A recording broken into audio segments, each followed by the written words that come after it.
He was walking beside her with quick steps, making few but small, meaningful, resistance-breaking movements with his hands and talking. In a voice the young girl had never heard until then, he was saying things she had never thought of. The really frightening part of the matter was that the young man's words were true. These things that Majide had never thought of until now were no longer foreign to her from the moment Omer said them. Yes, certain veils were being lifted inside her, and from beneath them new and intoxicating things were coming out. But even if his words hadn't been true, even if his words had consisted of syllables meaninglessly put side by side, they would still have been unbearably affecting. A man cutting his vein and letting his blood flow out could only give this much of his insides. She understood that she couldn't think about what had happened to her today, couldn't pass calm judgments. This much she knew for certain. A new phase of her life had now begun. From now on, not everything would proceed along the fixed paths that had been drawn. Something is going to happen. What can I do? She murmured.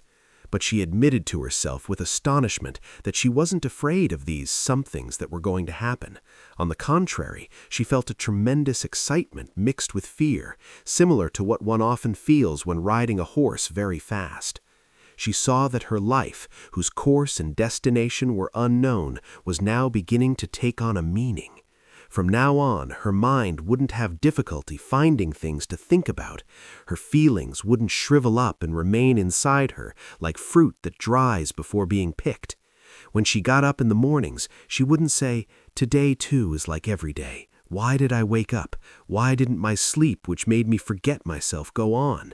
When she walked in the streets, her feet wouldn't drag reluctantly on the pavements. What kind of a boy was this Omer? She knew nothing about this.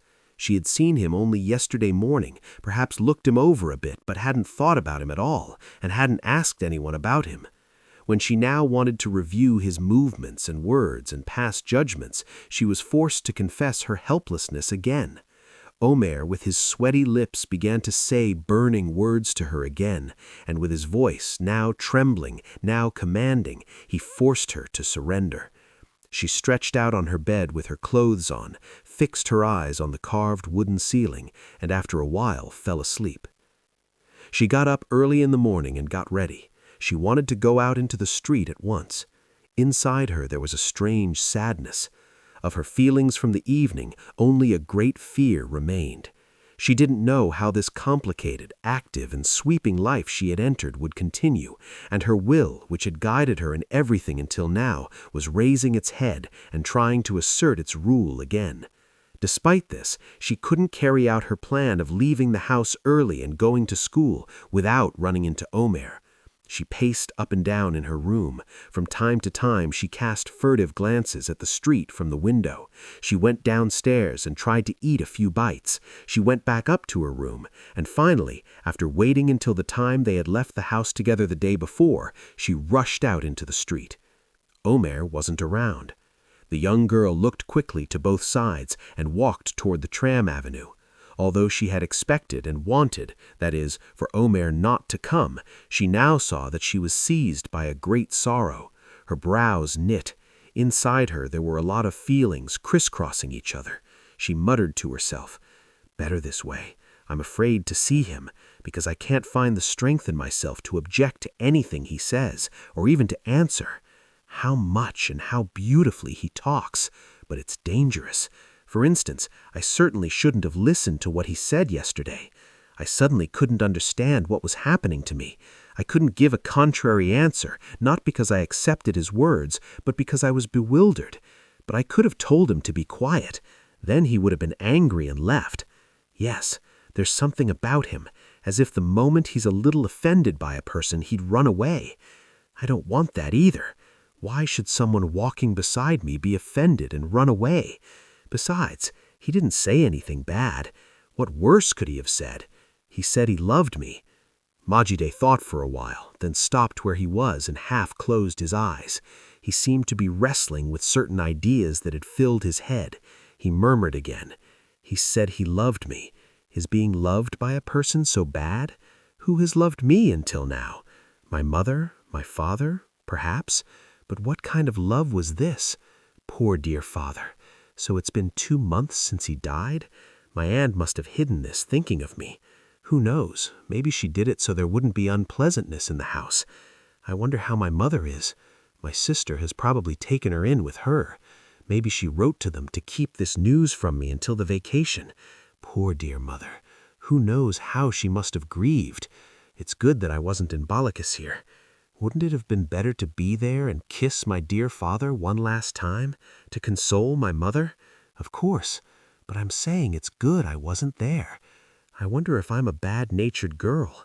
Especially yesterday I listened to those words too. But how beautifully he talked. What beautiful lips he had. Majide turned crimson.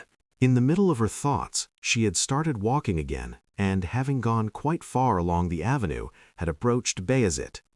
She looked at the watch on her wrist. It was nearly 9. "I'll take the tram," she said. It occurred to her that she had forgotten her sheet music at home. "Should I go back and get them, or should I go like this?" she thought. Then, with a strange laugh, "As if I were going to practice something," she said. At this point she raised her head and looked around, and as on the road yesterday, her whole body began to tremble. She looked for something to hold on to. She clenched her teeth. She turned her head right and left as if wanting to flee, and then extended both hands to Omer, whom she immediately understood had been following her for a long time. As if she had let out a deep "oh," she began to calm down again. All her struggle when she was alone had suddenly stopped. Everything relating to her inner and outer life had come under the rule of the young man who began to walk silently beside her. This feeling of surrender, very similar to the security and peace of mind that chicks feel under their mother's wings, wasn't hurting Majida's pride at all. At one point she started to think about why submitting so easily and even partly unwillingly to someone didn't seem hard to her, but immediately the following question showed itself in her mind. Unwillingly, though? Don't I really want it? As if answering this question at once, she caught Omer's arm. The fact that he, after a short, grateful glance, continued on his way without saying anything, almost stunned Majida. Why shouldn't I want it? She thought, rebelliously, as if answering someone. Why shouldn't I want it? How can I claim that I'm not pleased to have this boy walk beside me, touch me, and say to me words whose truth I don't doubt for a moment? Why am I trying to deceive myself? I do want it. In fact, I want him to start talking again. I want his words that pour from his mouth like flames to envelop me again and make me blind and deaf to everything else. I want not to feel the pavements under my feet again. I want to be seized again by that fever of yesterday. She felt that fever he mentioned coming on gradually. At such moments she felt like crying for no reason and her chin trembled. To collect herself, she asked, "What did you do last night?" "I'll tell you many things, but where are we going?" Majida said hesitantly, "I don't know." Then, with a courage and a desire that surprised and even somewhat frightened even her, she added, "I didn't bring my sheet music. It doesn't matter if I don't go to school today." Omer slowly pulled his left arm from Majida's hand, went to the other side and took her arm. A few steps later, this seemed to him extraordinarily cold and childish. He quickly put both hands in his pockets and continued on his way. After crossing Bayezid Square, he paused a bit. "Come on, let's go somewhere by the sea and walk around. Today I don't feel like seeing a human face. I want to look at something wide, boundless, and at you," he said. Then he thought, "I wasn't this cold yesterday evening. I wasn't saying such drivel. What's happened to me?" Suddenly, turning to the person beside him, "When will we start saying you to each other?" he said. "Whenever you wish." Omer burst out laughing. "See, you can't bring yourself to." "All right, let's wait for it to come naturally. Only if it slips from my tongue from time to time, as it did just now, don't be offended. Even if you are, it doesn't matter. It seems to me there's no difference between your laughing and your being angry, between your being kind and your scolding. I think nothing that belongs to you can be ugly. They plunged into one of the streets perpendicular to Divanyolu at random. They went down the steep slope and passed among the wooden houses, under the railroad, and through the burnt areas. Finally, they came to the grass sprouting on the ruined walls and the sea a little further on. There was no one around. The slightly choppy sea was covering and uncovering the large mossy stones on the shore, moving under the sun which had risen considerably without showing its true color. In the distance there were several steamers large and small, and farther out the islands lay like inflated bladders. Omer said, "This place too, you see, isn't boundless. Here too a boundary is drawn before our eyes. It must be no different even in the oceans. I wonder if there's no place in this universe where earth and sky don't meet, a place that goes on towards infinity as far as one can see." Majida, who had intended to remain tongue-tied this time as she had yesterday, murmured, opening her eyes in astonishment, "What great desires you have!" Omer tried to pull himself together. He thought that talking aimlessly as he had until now wouldn't make a good impression on this girl. He said to himself, "Yesterday I had made a real impression on her. Why? Because I was sincere. But now all sorts of improper things are passing through my mind. I'd come here before at other times, with other people too. God forbid. I think the last time was with an Armenian girl. How huge breasts she had. She wasn't ugly at all. But Majida has almost no bosom. Maybe it's the dress. Yes, when she wore the sweater yesterday, something showed itself. I wonder if it's possible to clean out my head with a broom. Let only clean things remain. But I'm afraid nothing would remain but broom straws." She asked what he did last night. What shall I say? Because I neither went out to the country and ran, nor did I spend the night under her window. The weather was quite chilly. I wrapped myself in my dirty blanket and slept like a log. When the messy bachelor's room, the landlady madam, and the noise in the street that never stopped until morning came to his mind, he immediately lost his good mood. His aunt's little room with its bismillah and gramophone seemed warmer and closer to him. He remembered that Majida slept in the room next to that one, and asked, "What did you do last night?" "Nothing. I slept." "So did I." They laughed. Omer began slowly, just for something to say. "After I left you at home, I went back out to the avenue. The crowd on the avenue really oppressed me. I'm like this from time to time. Sometimes I love all people enough to throw my arms around their necks and kiss them, and sometimes I don't want to see any of their faces. This isn't hatred or anything. I've never even thought of hating people. Just a need for solitude.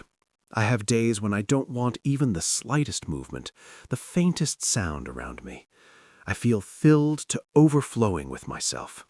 In my head, tremendous fantasies that can't possibly be exchanged for anything. Ideas that seem to me stronger than everything chase each other. But then suddenly I'm looking for someone close to me around me. Someone to tell, one by one, at length, all these things passing through my brain. At such times you can't imagine what a sad state I get into. I feel as pitiful as a 3-day-old kitten thrown out into the street on a winter day. The walls in my room suddenly grow bigger. The city and life outside the windows suddenly become so powerful and vast they could drown a person. I think that this life which is racing without stopping at a dizzying speed beyond imagination, and this chaotic world, into even a handful of whose soil we can't properly penetrate the mystery, will crush me like a grain of wheat, like an ant, and pass on. In such helplessness, everything in my room shouts at me my smallness and wretchedness. I rush out into the street. If only I could see one close face and walk beside them. Walk without making a sound, I say. Yet I pretend not to see the acquaintances I run into from time to time. None of them seems close enough to be called to my aid at that moment. I don't know if you understand me. Yesterday I said a lot of things to you. Don't look at their meaning. I had wanted to empty out what years had accumulated inside me. You seemed to me like this close face I was just talking about. The moment I saw you on the ferry, I said, "There, the person you've been running everywhere looking for, the person you wanted to approach and walk silently beside. There, the person you've wanted all your life." I definitely wasn't mistaken. If I had been, you wouldn't be beside me now. One doesn't need to be clever to understand that you're not the kind of person to go walking by the sea with any young man. Despite this, look, we're sitting side by side." He paused a bit. Then, turning his head to the young girl, he asked, "Are you glad of this?" Majide kept her beautiful brown eyes on the young man. The fact that he stood motionless like this, as if waiting for a judgment, pleased her so much that without being aware of it, she touched her hand to Omer's hand and said, "I'm glad."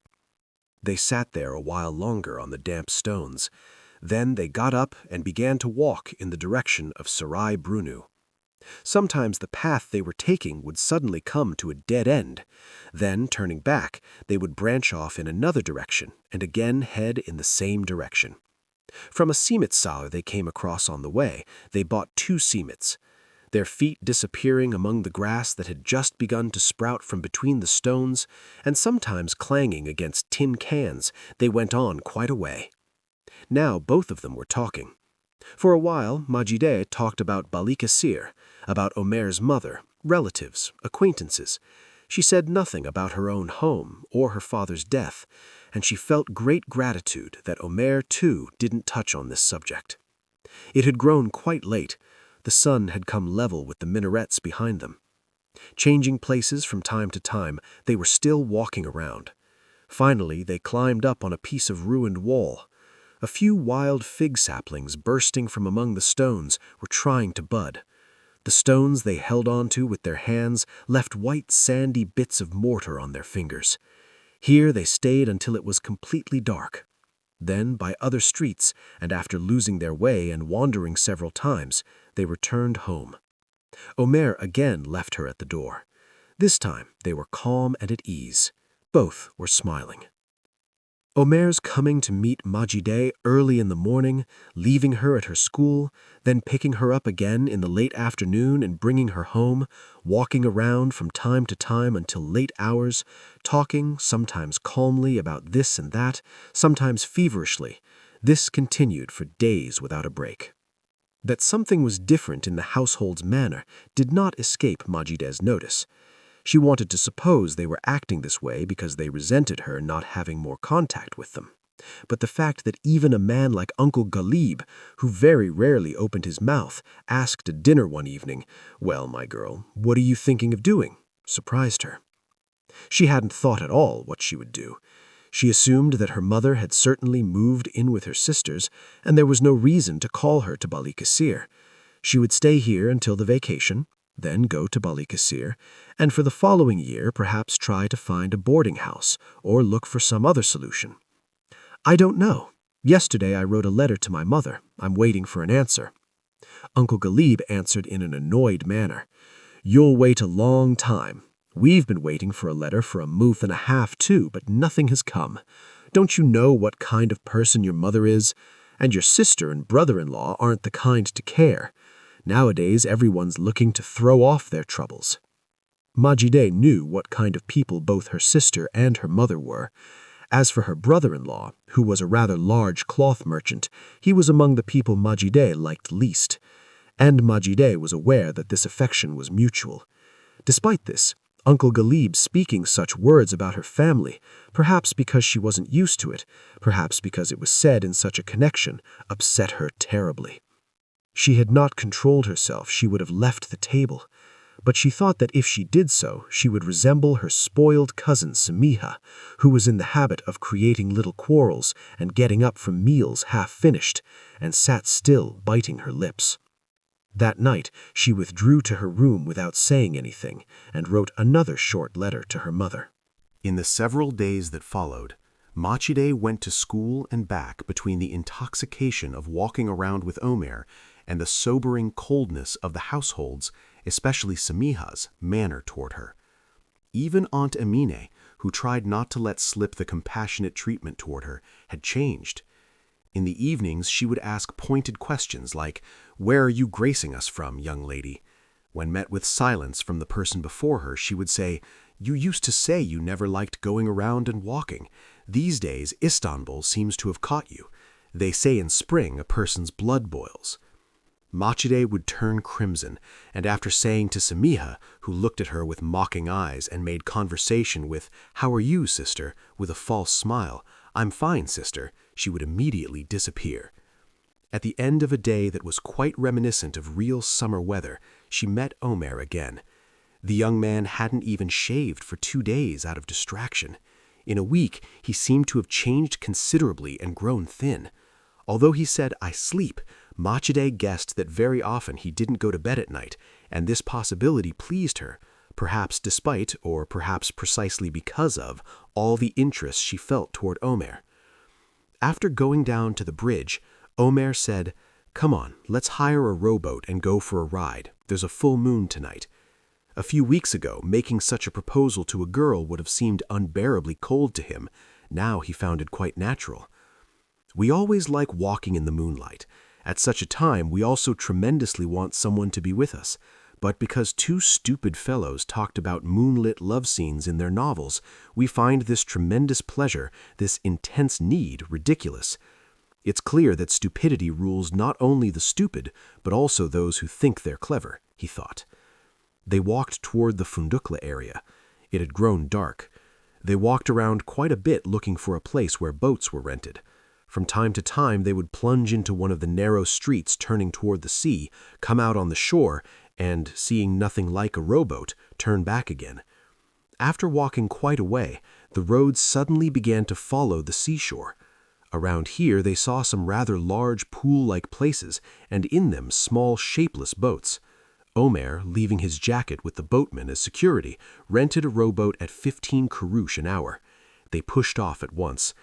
The sea was calm. Since it was still early, company ferries in full lights passed them from time to time and rocked the little boat. Machide, who was getting into a rowboat for the first time in her life, was quite frightened and was clenching her teeth with all her might to not show it.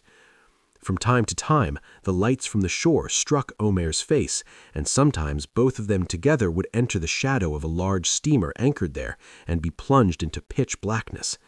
The yellow, dull lights spilling from the city and from the passing vessels were preventing them from seeing their surroundings properly and dyeing the waters a dirty, frightening color. Machide tried to extend her hand from the edge of the rowboat, but immediately pulled it back as if she had touched something sticky and dirty. After they had gone out a little farther, they saw the bridge and the city climbing the ridges on both sides completely. The magnificence of the view forced both of them to stir in their places and blink their eyes.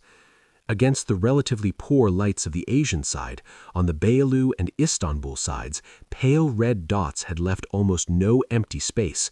From these dots, an almost luminous mist was rising toward the sky. The city, surrounding the sea from 3 or 4 sides and resembling a huge heap of fireflies without showing its real color, seemed to have doubled in size from the daytime. Their ears were filled with a hum resembling the distant noise of a tremendous factory. The bridge dividing in 2 the sea that stretched toward the Golden Horn was like a diamond bracelet on a black man's arm. Everything was regular and in its place, as if drawn by a skilled painter. There was a harmony even between the steamer's searchlights licking the surface of the sea with their snow-white tongues and the pitiful pale lanterns of the little boats. Darkness had made everything fit together, melt into each other. The moon, suddenly rising over the shores of Asia, gave this view a more mysterious face. The sparkle of all the lights immediately diminished, but they lost nothing of their beauty. In fact, as if a light blue tulle had been thrown over them, they took on a sweeter, more intimate character. Both people in the boat were silent. Both seemed to have sensed that such a night could only be lived when young, and only once. They rocked uncertainly a while longer. Gradually, the steamers had thinned out, and the moon had risen higher. The factory-like hum of the city was also diminishing. From time to time, Omer touched the oars to give direction to the boat, then continued to raise his head and look around him, and more at the sky. At one point, Machide turned her eyes to Omer. Omer's bearded face was shining like a silver statue in the moonlight. His hair, falling on his forehead as always, looked lighter than it was, and the mysterious stirrings of the sea were reflected in the lenses of his glasses. Omer let go of the oars and began to speak in a barely audible voice. "The reason we can't drink in such a night with all our being is that our heads have been filled with many foolish things. If we could be like people 10 or 20,000 years ago, if we could see nature with their eyes, we certainly couldn't sit here so calmly now. Did they make the sun, the moon, such and such a great hill, or such and such a cloud and lightning into gods for their father's sake? They understood the spirit hidden in nature better than we do. But it's impossible for us to do this. Our tiny little heads are filled with know-it-all books, information each more rotten than the last, calculations without results, and, God damn it, confused thoughts of self-interest. Tell me what science, what poetry, what love, what state is more beautiful, more magnificent than this view? Despite this, we keep walking on broken pavements without raising our noses." Many in 1,000 of the people in the world have turned their heads to the moon at this moment. Yet it sees everything, everyone, and scatters that sweet, that good smile of its over our heedlessness. If I look carefully, I think I'll see many things on its shining face. The light now illuminating the tired coolies sleeping in their boats on the yellow river, the parrots perched among the branches of the huge coconut trees, the crocodiles resting with their heads on the red shores of the Nile, and the drunken aristocrats in any amusement garden of any great city clasping their sweethearts by the waist. It's all the same light. Yet what an innocent face it has, although it has seen those dying clutching their guts on battlefields, those searching through garbage cans left in front of apartment doors for food, those trying to let their second lover in through the window on the same night. It can still preserve its beauty and purity. We, people condemned to carry forever in our souls a part of every wickedness and disgrace we see, how pitiful and small we are beside it. Look, scattered clouds are coming from across. Tiny little cloud bits clustered together like a branch of flowering plum. In a little while, coming closer, they'll start a flirtatious game with the moon. Don't you see with your eyes the wind driving these clouds toward us? I see it. I think it's coming toward us, that it will soon start lifting us from our places and making us fly. I'm light, just like the evening when we first talked. Everything looks different to me. Isn't it so to you? Everything is subject to our soul. Look at those waters that seemed frightening a while ago. What a drawing face they've taken on. Far from making one shrink back, I want immediately to sink into them. I think a voyage made toward the bottom of the waters would show me one of the miraculous worlds that have filled my imagination since childhood. As I glide downward with a sweet sliding, I'll carefully caress the shapeless, soft creatures I'll come across, as if touching a newborn lamb. I know I'll meet fish large and small eye to eye and smile, and I'll hold the seaweed at the bottom in my palms like women's hair, the stones and sand like jewel beads. Why aren't you laughing at these words of mine? Aren't you at all afraid of me? Yet one ought to be afraid of people who carry a head as feverish as mine on their shoulders. They are the worst and the best creatures in the world. But why did I start talking about people and their heads? Ah, their heads. Let's leave these and look around us. How everything has melted into each other. At this moment, is it possible to steal this boat from the sea? Isn't it stuck to these soft waters as a finger is attached to a hand? How can a person believe that those lights across from us could be put out with a small movement? Don't they stand as if nailed to their places forever? And are we capable of separating ourselves from this night? But how strange! Now we must seize the oars and return to shore and go through streets that smell of people to our homes. In fact, we must do this at once, because it's late. We have dear aunts, uncles. We have friends, bosses, jobs, lessons. We have our goddamned lives." He leapt from his place. The little boat suddenly rocked, and Omer sat down again, holding on to both sides. Then, in a low voice, leaning his head forward, "What are you doing? Why are you crying?" he asked. "Don't you see? Parting from this night and this nature is making you cry? Don't put your hand to your eyes. No one, not even you, has the right to touch eyes that weep under the moon. I couldn't have imagined that this night would have such an extraordinary ending. I want to come to you and see you close up." He stood up again. Stepping over from where he had been rowing, he sat down in front of Majide. The young girl's face, as he had seen it several times before, was completely motionless. Her eyes were looking straight ahead, and tears were sliding at regular intervals from her lashes to her pale cheeks. Omer caught her hands and looked. They were white, narrow, and rather thin. This hand was not like the soft, pink, but shapeless and boneless hands, like inflated gloves he had seen on many beautiful women. Where the fingers joined the hand, there were not hollows, but slight swellings. Muscles and the tiniest veins extended from the wrist toward the fingers, and when touched, the bones could be felt. Her clipped nails were neither as long as a willow leaf nor as wide as a poppy petal. They were placed quite naturally at the ends of the fingers that tapered toward their tips. Without saying anything, Omer brought both of Majida's hands to his mouth at once and kissed the tips of her fingers gently, as if afraid to let his lips touch them. Majide slowly withdrew one hand and moved it for a long time through the young man's soft, light brown hair. When they returned to shore, the boatman was waiting for them anxiously. Without even asking how many hours they had ridden, Omer gave 50 kurush, and the boatman returned Omer's jacket without a word. They began to walk slowly. The streets were deserted. Since all the shops had closed, it must have been past 9 o'clock.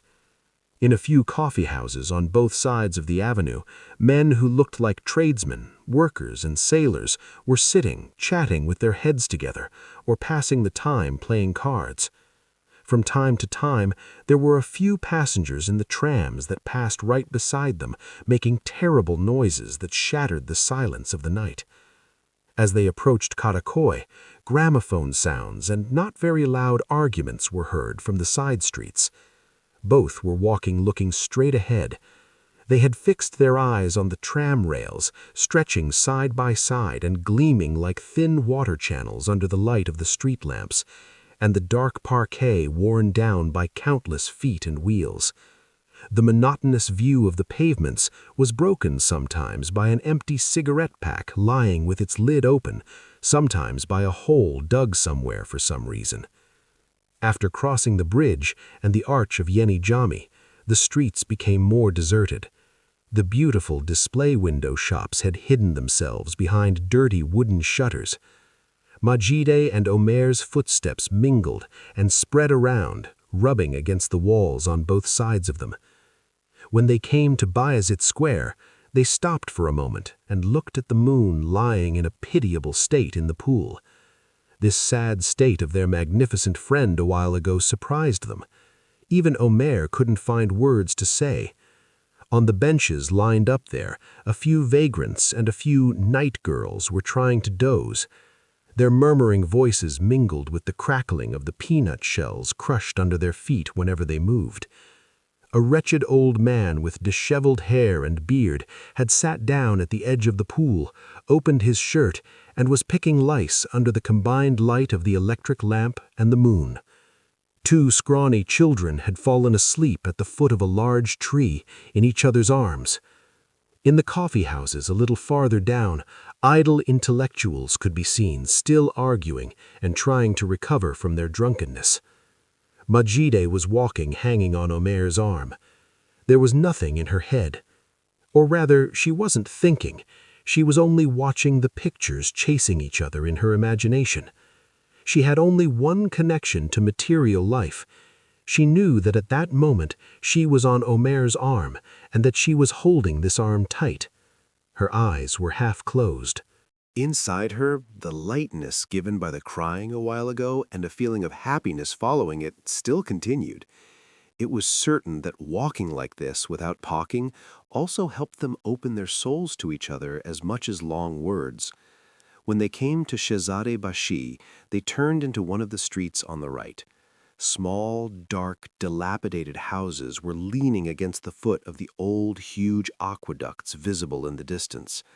The moon, drowning in their mossy tiles, was trying to come to life again in the tiny panes of the windows and was turning a lot of plants, large and small, growing on the aqueducts into reliefs stuck against the sky. When they came in front of the two-story wooden house, they stood for a while. Both had a strange unease. They wanted to talk but couldn't find words to say. It was as if the things they had seen and felt since evening had settled on their shoulders and were crushing them. Omer caught Majida's hand. He wanted to play with it, caress it, and whisper the parting sentences he was sure would come to him while doing so. But Majida misunderstood this movement of his, perhaps deliberately, and squeezing Omer's hand hard, "All right, goodbye," she said. Omer looked at the young girl's face without saying anything. It was evident that he was thinking something and wanted to say it. Then he smiled as if he had given up, and saying, "Goodbye," withdrew his hand. Fatma, who opened the door for Majida, said, "Oh, young lady, where were you? They're waiting for you. Your uncle-in-law's very angry." Majida shrugged her shoulders. She meant to say, "What do I care about my uncle-in-law's anger?" But Fatma continued, "They're sitting in the upstairs hall. A letter from your mother came today, apparently. They read it among themselves, talked, read it again. Even the young lady is awake." Majida had begun to be curious. Is it perhaps some new bad news, she thought? She climbed the stairs quickly and came to the upstairs hall. Aunt Amina and Uncle Ghalib were sitting on a low divan, waiting with an air that tried to appear indifferent. At the head of the small table in the middle sat Samiha, looking as if she were absorbed in the novel in her hand. After Aunt Amina studied Majida for a while with sharp eyes, "My girl, look at me," she said. "Where are you coming from at this hour? It's past midnight." Majida looked around bewildered. Samiha had become more absorbed in her novel. Uncle Ghalib had fixed his eyes on a very important nail in the floor. Aunt Amina continued, "I haven't said anything for a long time. I keep saying there'll be an end to it eventually, but mashallah, our good, serious girl has gotten worse day by day, as if the food cooked in our house weren't good enough for her, filling one's stomach outside, coming without being seen by anyone at midnight, slipping away in the morning without being seen by anyone. The neighbors have started coming and telling about you. One says she saw you with a young man in Beolu, another says you went out with an older gentleman. To tell the truth, I at first didn't want to believe it. The family is known, thank God. No one from our family has ever been talked about until now. But all Muslims aren't liars. They told me, swearing and vowing, not one, not five. We waited for you to come to your senses, but we can't permit any more. God rest his soul. The late father's 2 hands are at my collar. He entrusted his honor to us. How was I to know? You never seemed like you'd turn out this way." Aunt Amina couldn't finish her sentence. She looked at Uncle Ghalib several times as if to say, "Come on, you speak." The old man stirred and thought a bit. During this time, a deep silence reigned in the hall. Majida was standing and waiting, looking around from time to time and continually biting her lips. Seeing that Uncle Ghalib just couldn't open his mouth, Aunt Amina began to speak again. "Look, my girl, your late father, God rest his soul abundantly, is dead. The old days are over. Today we got a letter from your mother. The poor woman doesn't know what she's writing." Ghalib Effendi murmured, "Yes, there's no answer to what we wrote. She keeps saying, 'Don't let the girl be upset. Don't let her hear anything.'" Aunt Amina said with merciless irony, "Oh, don't worry. The girl isn't upset or anything." At this point, Majida heard Samiha giggling softly. The feeling of disgust that had been filling her for some time now reached its limit. She wanted this argument to end as quickly as possible, at whatever cost. She said in a voice trying to be calm, "May I see the letter?" After conferring with Ghalib Effendi, Aunt Amina said, "What will you do by seeing it? It was written to us, words that don't hang together." Majida became irritated. "But shouldn't I see it? If you're so curious, you can go and have a long talk."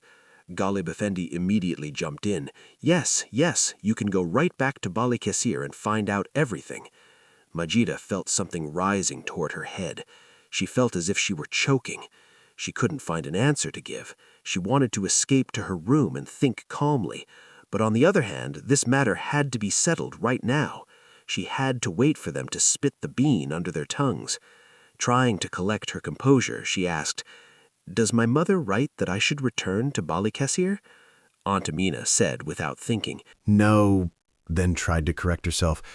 "That is, she writes something, but it comes to that?" Uncle Ghalib grumbled again. "Of course it comes to that.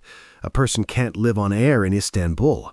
The Lady Mother says nothing about these things. For 2 months." Aunt Amina silenced her husband with a sharp look and herself continued, "The matter isn't there. Is such a thing talked about? Thank God we have a couple of bites of food in our house. You're not going to be a burden to us. God forbid, don't let such things even cross your mind." Uncle Ghalib confirmed, Of course. What importance does one mouth have? Besides, your mother writes too. She says, when father's accounts are settled, we'll set everything right." Then he murmured to himself, "The deceased's accounts weren't exactly the kind to be settled, and after the settlement, let's see if anything will be left."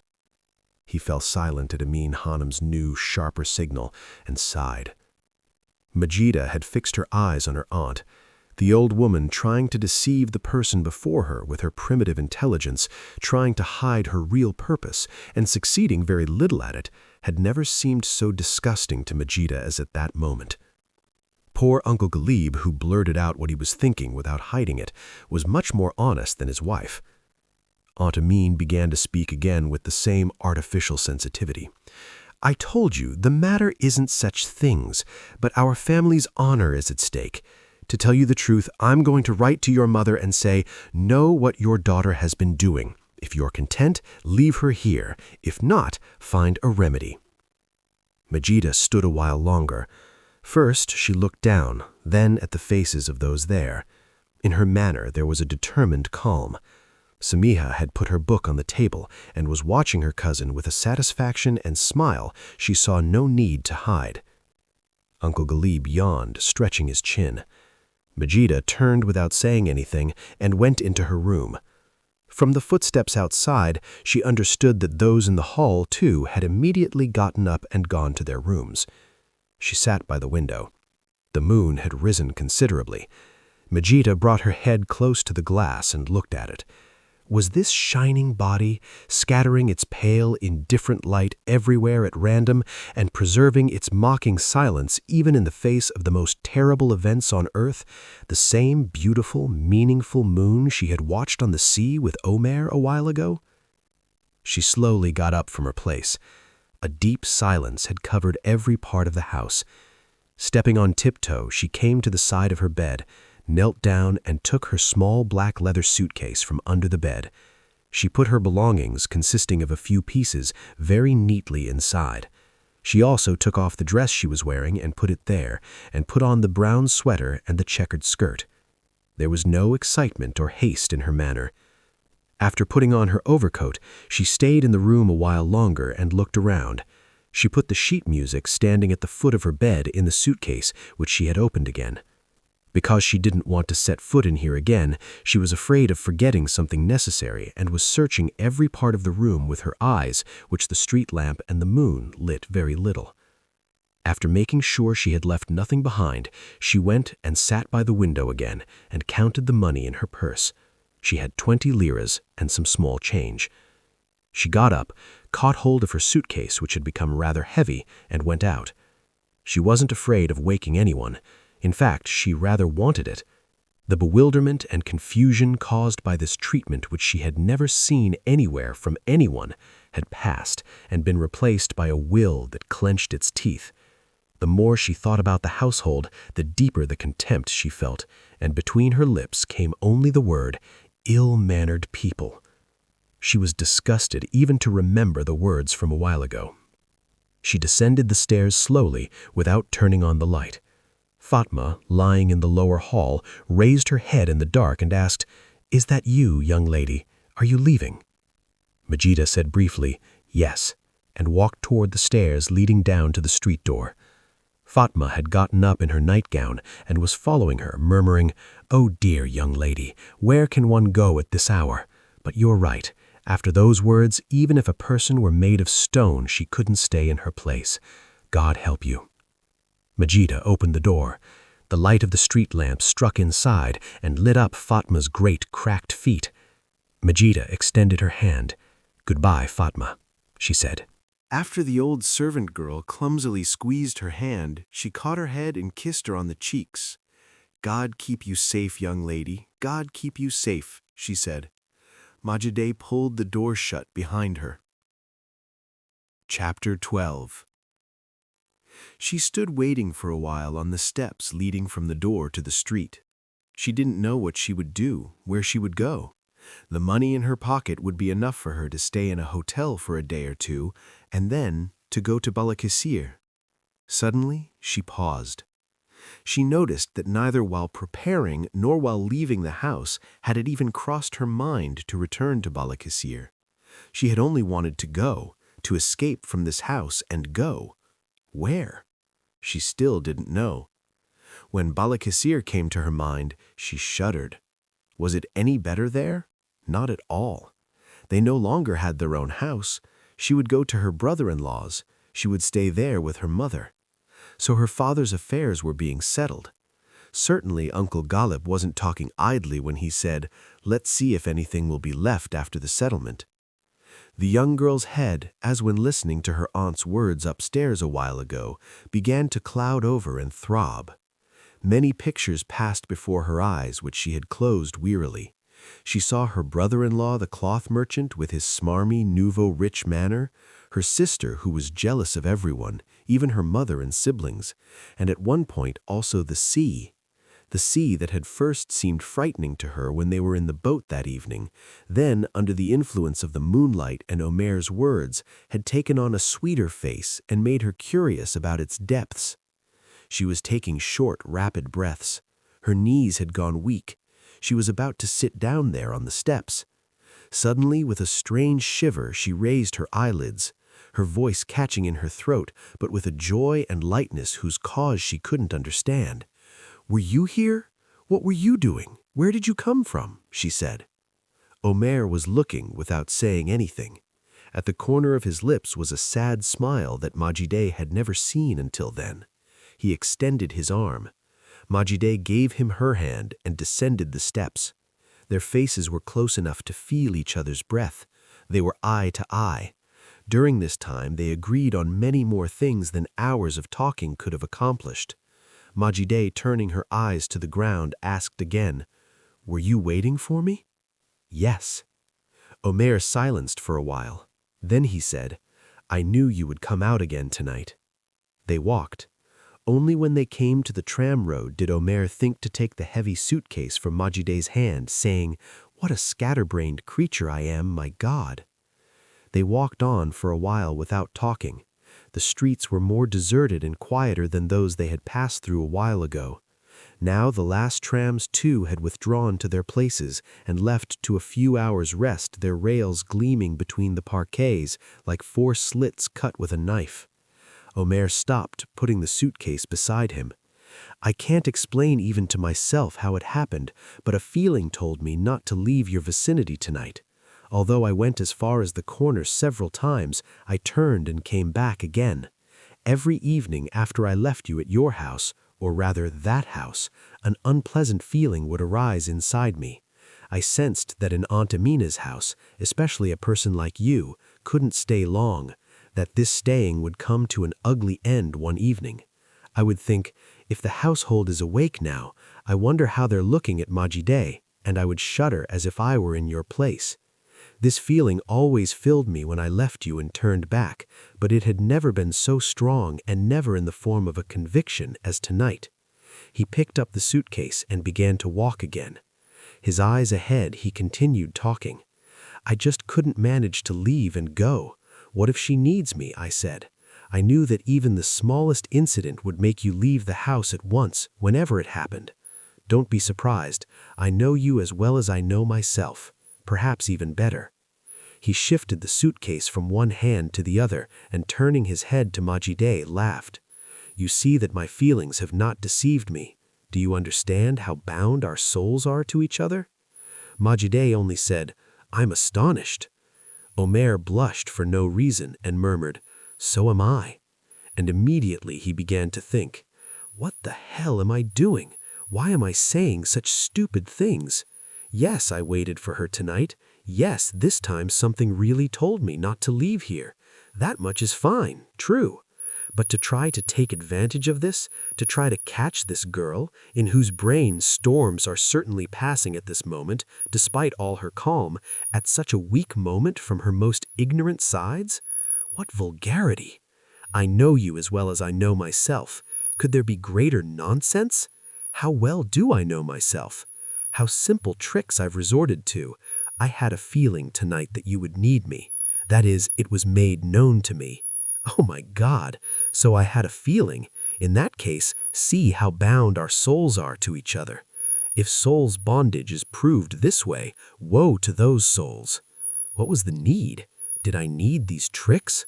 Look how calmly and trustingly she's coming beside me. Why try to cage such a person with stupid tricks? She's not one of who believes so easily. Indeed, she said, I'm astonished. Why? Did she perhaps wonder at this coincidence? Or at my resorting to such words? This is more likely. In this I'm astonished, there wasn't a 100% trust in me. In our spiritual life, certain events take place without us being very aware of them. This is true. Among human souls, there are certain relationships in which consciousness doesn't much intervene. This is also true. There are some other things like this. Let's say they're true too. But to try to use these as servants of our desires, to try to make things we don't fully control instruments of our tricks, isn't that proof that we have the slightest idea about their nature?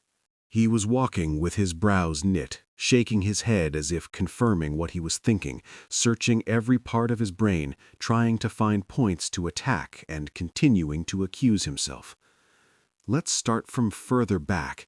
Where did the thought come tonight that Majid might need me? I said that such anxious thoughts roamed in me every evening when we parted. It's not a lie. I know my Aunt Amin.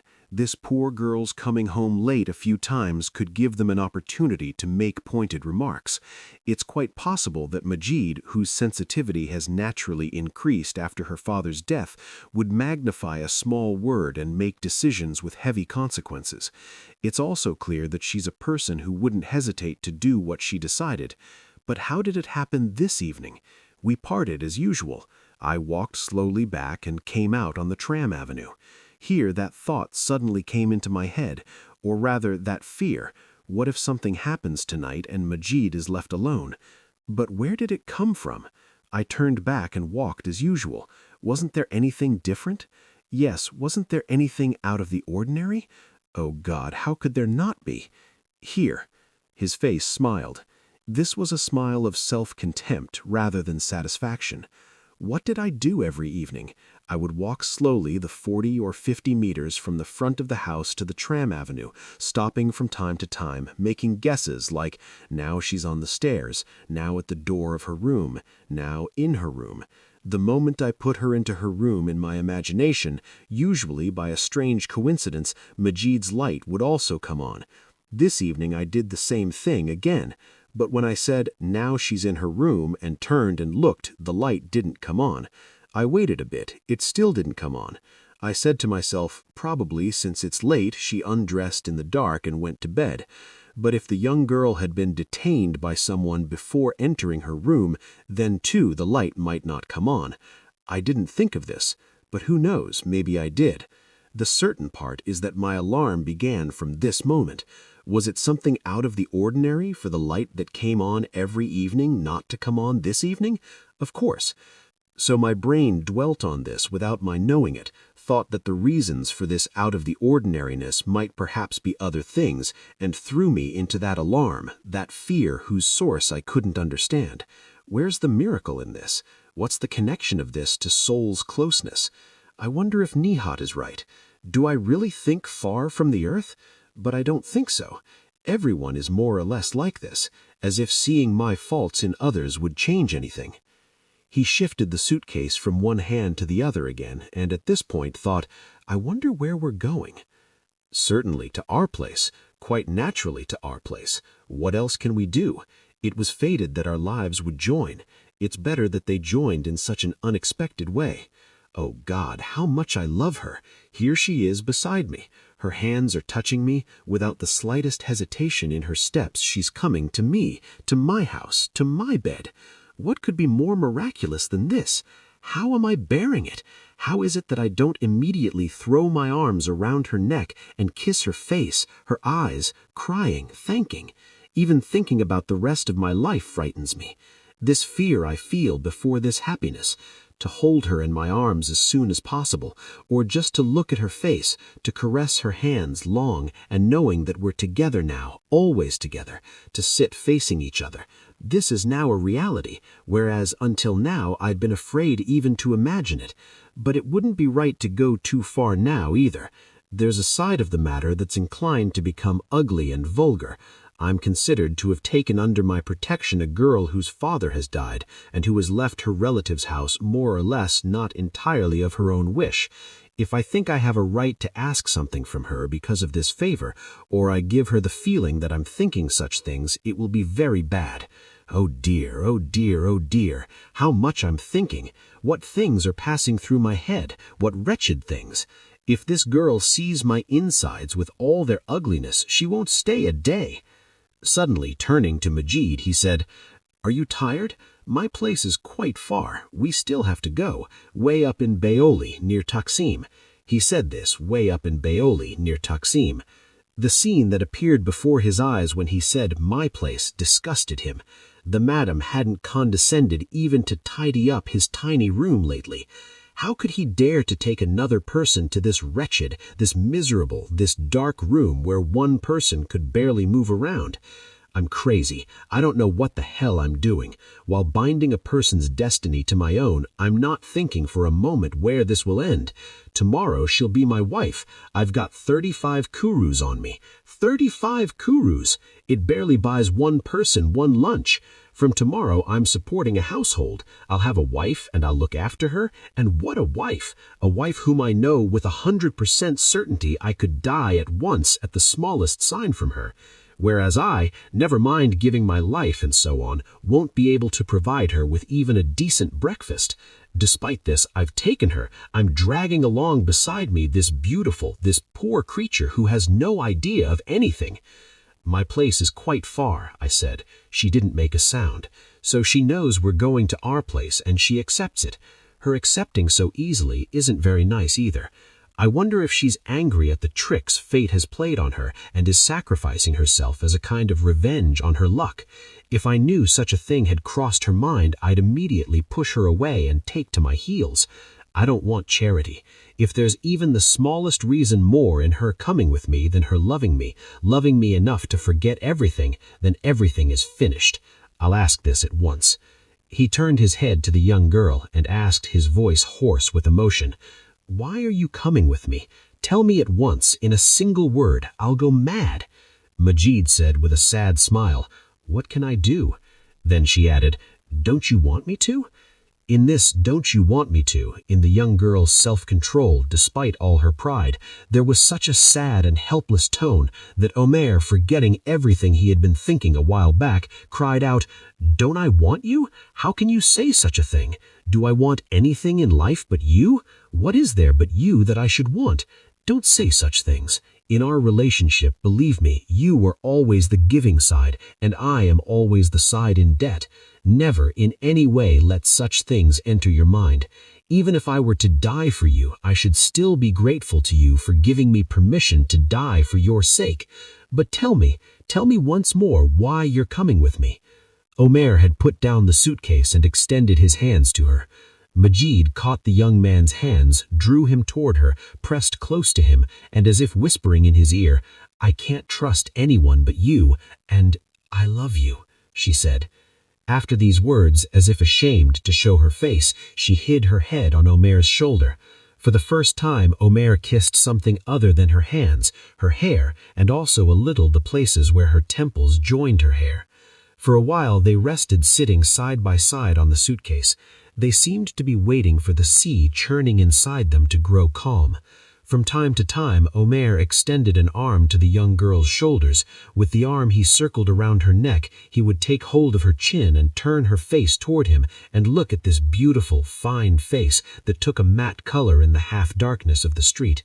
Both were smiling. In this smile there was nothing but the feeling of infinite happiness they felt at that moment. Majid remembered the first evening that Omer and Majid had walked together. She had begun to feel the fever that had covered her body, locked her jaw when she listened to the young man then. Her whole body was shaking, her veins were spreading through her flesh like hot wires, and she felt a tremendous desire for the young man. She wanted to forget everything, the world, people, herself, and surrender to a single feeling, to this single desire. At such moments, even if she closed her eyes, she couldn't manage to remove from her mind Omer's lips, which took on a maddening shape when he spoke. Her thoughts of the evening, her weariness and helplessness toward life had flown away.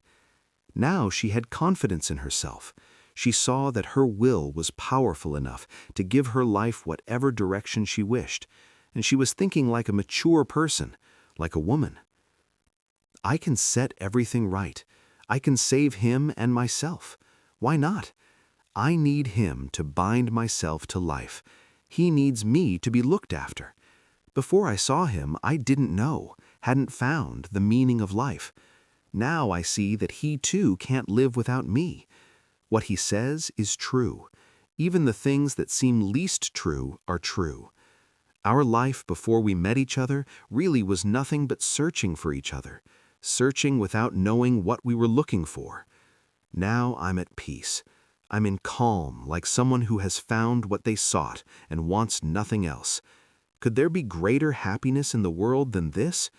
Can I call these feelings that make me believe on my most disastrous day that I'm the happiest person, bad, ugly things? What will everyone say? But what have I seen from everyone until now? Including those closest to me? What has this thing called everyone done except upset me, turn my life into something meaningless? Until this age, my best times had been the days when I could be completely alone. Omer is the first person whose closeness pleases me, gives me happiness. Who is everyone? The Aunt Amines? My immoral brother-in-law? My poor dear mother who has no idea of anything? For their sake, I've put up with many things until now. From now on, they can leave me in peace. I'll leave them in peace too. Let them consider me dead.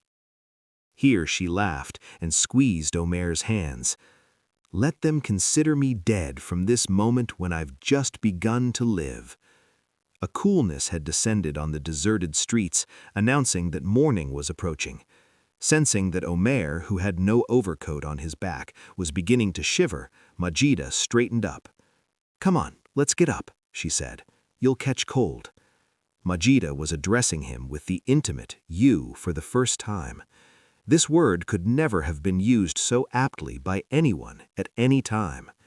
Omer jumped up from his place, his face and eyes overflowing with joy like a small child, and kissed Majida's cheeks, which had frozen from the damp. Catching the suitcase, they set off again. A little later they stopped in front of a house with narrow, steep stairs. Omer opened the iron door with bars on top and frosted glass with the key he took from his pocket, and after going in, closed it behind them. Because Majida's eyes weren't accustomed to the dark, she was standing holding on to Omer's arm with both hands. Omer murmured, "The electricity doesn't work on the stairs. For 6 months the landlady has been saying, 'There's a small problem, I'll have it fixed,' but I've given up hope. However, it's better this way. Everything should be done to hide these dirty stairs from people's eyes. In fact, even the faint light that seeps through the dirty glass at the top of the door during the day should somehow be blocked. Our madam has fallen asleep. Besides, it's a house of only 4 rooms. She lives in one and rents out 3. Besides me, there are 2 Greek seamstress girls. They live together. From time to time, they cook food in their room, and the smell fills the world. One of the rooms has just become vacant and hasn't been taken yet. Why am I telling you all this, you wonder? There's a reason. I just can't summon the courage to go upstairs and enter my wretched room with you. I think you'll be disgusted with me after you see it." Majida squeezed Omer's arm harder and only said, "Come on, let's go up." She was in no state to think about cleanliness or dirtiness. She wanted to arrive at their destination as soon as possible. They began to climb the narrow stairs holding each other. A soft carpet, apparently covered the steps, was tickling Majida's insides, and catching at the girl's feet with its torn places was causing her to stumble every now and then. A strange, musty smell, peculiar to places that hadn't seen the sun for years, was mixing with old, dirty furniture and giving a slight dizziness. Omer's shoes creaked a little at every step, and from time to time the suitcase striking the wall or the steps made a muffled sound. At one point, Omer said, "We're here." After taking a few more steps in the dark, he found a doorknob by feel and opened it. The fact that the door wasn't locked surprised Majida. Omer had let go of the young girl's hand and turned on the light. The first things that caught the eye were not the kind to leave a good impression. In the middle was a table with a thick cover that had lost its color on it. An unwashed shaving set with dried soaps on it was still standing there. A dim bulb under a lampshade of dirty pink silk lit up only the table and its vicinity, leaving the other parts of the room dim. A bed that came right behind the door was in complete disarray, as if it had been trampled on. The ends of the quilt and white piqué coverlet at the foot were hanging down to the floor. Majida fearfully took one more step forward. Omer had put the suitcase he was holding in a corner and shown the young girl a cloth-covered wooden chair and had immediately set about writing things up. With hasty movements, he pushed the shaving set and a bow tie and a clothes brush that were standing beside them under the bed. He ran to the bed. From under the pillows, he took out some dirty handkerchiefs and a pair of pajama trousers, and trying to hide them from the young girl, put them in the bottom drawer of an old wardrobe with a mirror on the outside, on the opposite side. Since the wardrobe, bed, and table completely filled the room, he rubbed against Majida in every trip back and forth, moved her chair from its place, and every time their eyes met, tried to apologize with an embarrassed smile. During this time, Majida continued to examine her surroundings and thought about various things. On the window of the room, she couldn't figure out which direction it faced. There were thick, furry curtains, somewhere between brown and gray, and at the places about as high as a person, there were parts where the fur had fallen off and become greasy from being held by hand.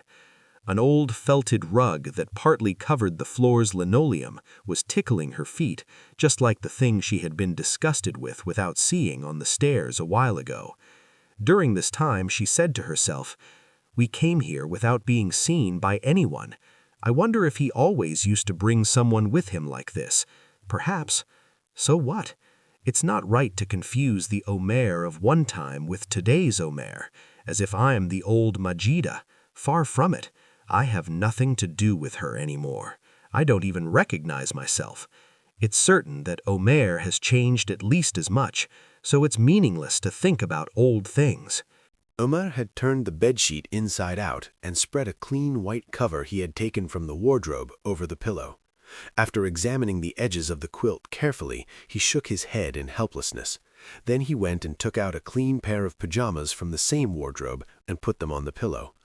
Majida thought again, this time with her heart pounding hard. "Oh no, now we're going to bed. Together? Of course together. As if I didn't know this when I came here. I came knowingly and willingly. What am I afraid of? For years I hadn't slept with any person, but this is different. He's going to take me in his arms. Then I'll see his beautiful lips close up, right beside me. I might even kiss them. Yes, and how I'll kiss them. Oh my God, what shameless things I'm thinking. Why should they be shameless? I'm considered a woman now. Does a woman feel ashamed of such things? I don't see any excitement in his manner. I wonder if he's not thinking the same things. Perhaps the state of his room has embarrassed and confused him. But what importance does this mess have? I came knowing everything. Tomorrow I'll set everything right. I'm going to be his clean and orderly wife. What does that mean? I am his wife, but we're not married. Oh, what I'm doing isn't right at all. How I'll be on everyone's lips. But what did I say about everyone? Yes, so what do I care? Besides, we'll get married too. We will, of course.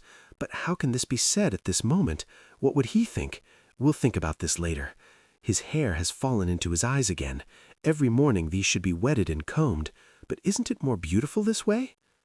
During this time, Omer had taken off his jacket and shoes, put on his slippers, and throwing a small, fairly clean towel he had taken from the wardrobe over his shoulder, quietly gone out. Majide, breaking off her thoughts, jumped up from her place. She rummaged hastily in her suitcase and took out a nightgown. She immediately began to undress. When she was down to just her chemise, her heart was pounding with a tremendous fear. If Omer came in at that moment, Majide would scream at the top of her lungs and look for a place to run.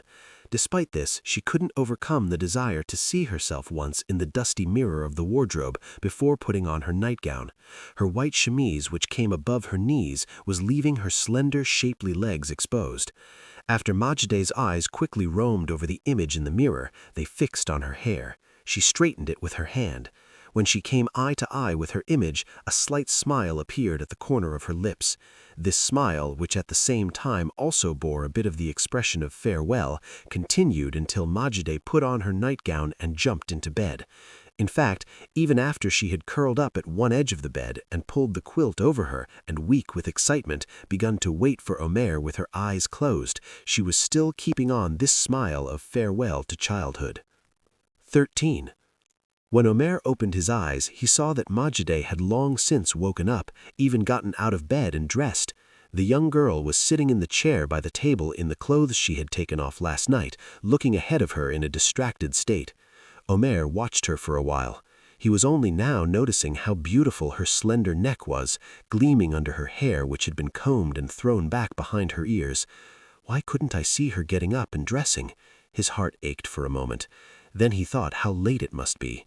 I guess we're going to skip the office again. We're really going too far. If they throw us out right at this time, we're done for, he said to himself. Whatever happens, I have to stop by today. I need to see and talk to our important relative. I'll explain the situation. I'll say I got married, or better yet, I'm about to get married. Maybe he'll find a suitable job. A household can't be run on 42 liras, but I should really think about today. I think there was something like 35 kurus in my pocket. What can be done with that? How shall I tell her these things? He stirred a bit, and the noise the bed made turned Majide's head toward that direction. When the young girl saw that he was awake, she smiled. This gave her white face, which now looked a bit thinner, an unbearable charm. With a strength and sincerity that no words could express, this smile, saying, "I thank you, I love you, you've brought me to happiness," was spreading through the young man's insides like the fragrance of a flower and making him breathe deeply. He jumped from his place. Stepping barefoot on the dirty rug, he embraced Majide and held his face against her face for minutes. He was caressing her neck, whose beauty he had noted a while ago, and putting his fingers through the curly hair at the nape of her neck, drawing the young girl's head toward him. After they parted, he quickly dressed. In a voice trying to be natural, he said, "Let me go to the office at once and try to find some money." Majide smiled again. "I have a little money with me. We'll manage until the end of the month. Besides, there's not much left." Omer went out. After a while he came with the madam and made introductions. "This is my wife, our landlady, madam." The madam, who appeared to be 45 to 50, was a sullen woman in a black dress with her gray hair done up in a bun at the back of her head. After studying Majide at length without saying anything, she looked once at Omer too and said in broken Turkish, "Pleased to meet you." Turning to Majide, she added, "Let me give you the empty room next door. It's a bit bigger. We'll clean it, sweep it now. You can move in today." Omer ate with Majide in a small restaurant, then jumped on a tram and went to the post office. The young girl returned to the madam to change rooms. When Omer bounded up the stone stairs and came to the office, he saw there was no one around. Everyone had gone to lunch and hadn't returned yet. He went and sat at his desk, entered the 5 or 10 papers before him into the ledgers, searched through other ledgers whose purpose he had forgotten, looking for work to do. Inside him there was a feeling saying he must now devote himself to his job with all 4 hands and earn the money he received. He had to have a place in life where he could plant his feet firmly. This need, which he hadn't felt until then, first pleased him, then made him think. "Am I starting to change this fast?" he said. Meanwhile, the clerks who had begun to arrive one by one were surprised to see Omer, who was famous for his lack of attendance, in the room, and after greeting him briefly, they went to their places. Omer wanted to get up and say to each of them one by one, I got married today. I'm a family man now.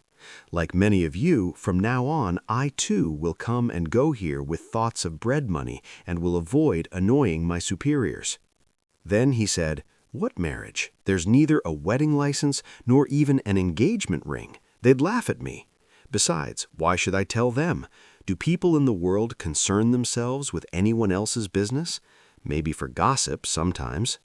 But he wouldn't be able to contain himself without opening the matter to the cashier.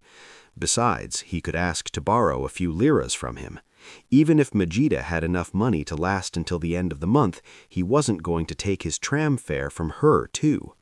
He got up and went to Hüsamettin Efendi's room. The moment he entered the door, he faltered for a moment. The cashier, whom he perhaps hadn't seen for a week, had changed considerably. His beard had grown out more than usual, his eyes had sunk into their sockets, and the expression on his face had taken on a ruined, even somewhat wild look. Omer's first words were, "What's the matter, Hafiz Bey? I don't like the look of you." The cashier raised his glasses to his forehead and studied the young man for a few minutes. But Omer noticed that his gaze wasn't on him, he was only turning his eyes somewhere at random to collect his thoughts. He asked again, "We haven't seen each other for a week. I have important news for you." Hafiz Effendi said, "Sit down, let's hear it." But it was obvious he said this just for the sake of saying something, that his mind wasn't occupied with these matters, but wandering elsewhere. "First, you tell me. Something seems to be bothering you. Come on, never mind me, get on with what you have to say. What is it?" Omer said to himself, "Good Lord, what's happening to our Hafiz? He was strange the other day too, but today he's really odd. Anyway, he can't hold out, he'll tell me," and turned to Hafiz. "I got married, did you know?" Hüsamettin Effendi perked up a bit and asked with curiosity, "When? To whom? Where? We had no idea." Omer laughed. "It wasn't the kind of thing you'd have any idea about. Even I'm still not aware of how it happened. If there's one thing that's real, it's that today there's a wife in my home and she's looking to me for support." Hüsamettin Effendi studied him with eyes expressing pity. "May God make you happy. May your end be good. I know you as a sensible boy."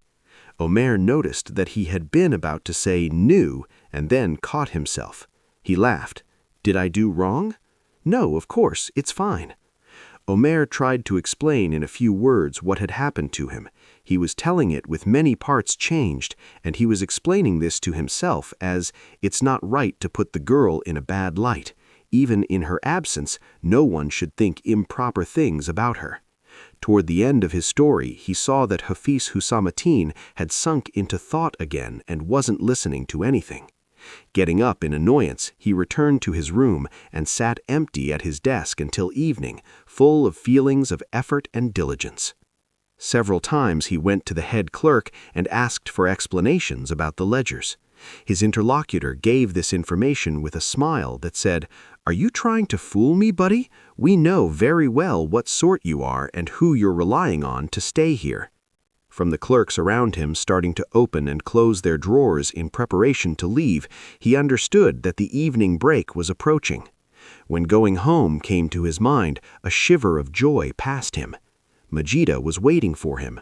For the first time, remembering the Greek madam's boarding house didn't make him screw up his face. He immediately dropped his sense of duty. He wanted to go out at once and run all the way home. He ran into the cashier at the door of the room. It came to his mind that he had intended to ask to borrow from him. "I was coming to see you," he lied. "I was going to get you too. Come on, let's go out together." The cashier didn't open his mouth until they got out to the street. They walked towards Sirkechi. After taking a few steps, Hafiz said, "Look here, my boy. Were you serious about what you told me today?" Omer laughed and answered, "Are you serious in asking this now? How should I know? You seem to be one of the quick workers." After taking a few more steps, It's not good to lead newlyweds astray, but come on, be tempted by the devil and come along with me. Let's have a couple of glasses over there. I have things to tell you. This time it's serious. Understand how bad a situation I'm in from this. I've come to the point of asking even you for advice." Omer had no intention of agreeing to such an invitation, at least this evening. But the cashier's appearance was enough to alarm a person. Besides, despite all his bluntness, Omer was one of those people who could almost never manage to give a refusal to a person who asked something of him. Very often, when going somewhere on an urgent errand, some chattering acquaintance would engage him in conversation, and although he talked nonsense for half an hour, Omer couldn't manage to cut him off and say, "Enough, I've got things to do." Now he was also curious about what Hüsamettin Effendi had to say. He made up his mind. "All right, let's go, but I won't drink," he said. They went into a small tavern on the tram road. On the left was a high counter, on the right with 3 small tables lined up one behind the other. At one of these, a man, one-armed and with one eye missing, was sitting, catching the glasses with his single hand and downing them one after another, and after every swallow making strange signs by moving his whole face. After the cashier had drunk a few sips of raki hastily and waited for Omer too, who, despite his first decision, had ordered a glass, to take a sip, without any preamble, he began. "This business isn't new, my dear fellow. I've been struggling for 2 months. You know I'm not the sort to give a damn about small things. I'm always ready to sell the world for a penny. But being, unwillingly but nevertheless being the perpetrator of certain things I hadn't done until this age, perhaps by chance but nevertheless hadn't done, has shaken me. I'm afraid of losing my balance. In that case, if there's 1 chance in 1,000 of getting out of this, I'll lose that too. It's not my habit to ask anyone for advice, but perhaps your young mind will produce something of value. Anyway, there's no point in dragging this out. Let me give you a summary from the beginning. I don't know if I've ever mentioned it. I have a brother-in-law. He's a real estate broker around here, in the Sirkechi area. His title is real estate broker. There's no business he doesn't stick his nose into, from buying and selling land to finding servants for houses, artists for bars, actresses for companies. He can do anything. One day he's rich. He comes to visit us in an automobile. Another day he's seen going to the police station between 2 plainclothes policemen. He and I aren't on very good terms, but he's a relative. The scoundrel has 2 daughters, bright as buttons. I love them like my own children. Whenever their father fires a shot at some business and the penniless, hungry period begins, they move in with us along with their mother. 3 or 5 months later, our brother Ismail Bey, that is my brother-in-law, usually when I'm not home, comes again in an automobile and takes them all away. This had been going on for 15 years. This time I hadn't heard from him in a long time. About 2 months ago, a strange man came to the office. "I'm a lawyer. Your brother-in-law is in custody. He wants to see you," he said. "Good Lord," I said, took leave and went to the detention center. My brother-in-law told me a long story. He had found a servant for someone. The fellow was a bachelor. The girl was underage. Something had happened. In short, they'd put our noble Ismail Bey inside, along with an oldish woman for the crime of inciting prostitution. "Oh, dear brother-in-law, help me. I have nothing to do with this business. My secretary did some things without telling me. I'll get off anyway," he said. The rascal loved to talk big. He never spoke without saying, "My secretary, my agent, my attorney." That way, he tried to give himself the air of an important businessman. Anyway, we understood his trouble. They were asking for 200 liras bail. Then he'd be released. "I have money owed to me in 80 places. I have money in the bank, but because I'm in custody, I can't get it. I don't want anyone to hear about this disgrace. I'm at my wit's end. For God's sake, find some way. The day I get out, of course, there's no problem. I'll bring it right away," he was saying. At first, I didn't understand, but the shameless fellow poured on the charm. Now he got offended, now he became upset as if about to cry, now he seemed to find it strange that I was hemming and hawing over such an unimportant sum of money. Finally, I said, "Let me look into it." "Oh, there's no time to look into it. If I can't get out today or tomorrow, all my business is ruined. I have commitments, I have appointments, I'll lose thousands of liras." What heedlessness! I believed him. I came to the office and thought about it. There was no possibility of getting 10 karous from anyone. 200 liras isn't a small thing after all. Damn it, at one point the children came before my eyes. My heart ached. He had said he would bring the money the day he got out. Since his appearance was fairly decent, I said, he must be doing well these days. I took 200 liras from the cash box and deposited it at the courthouse. After that, the disaster began.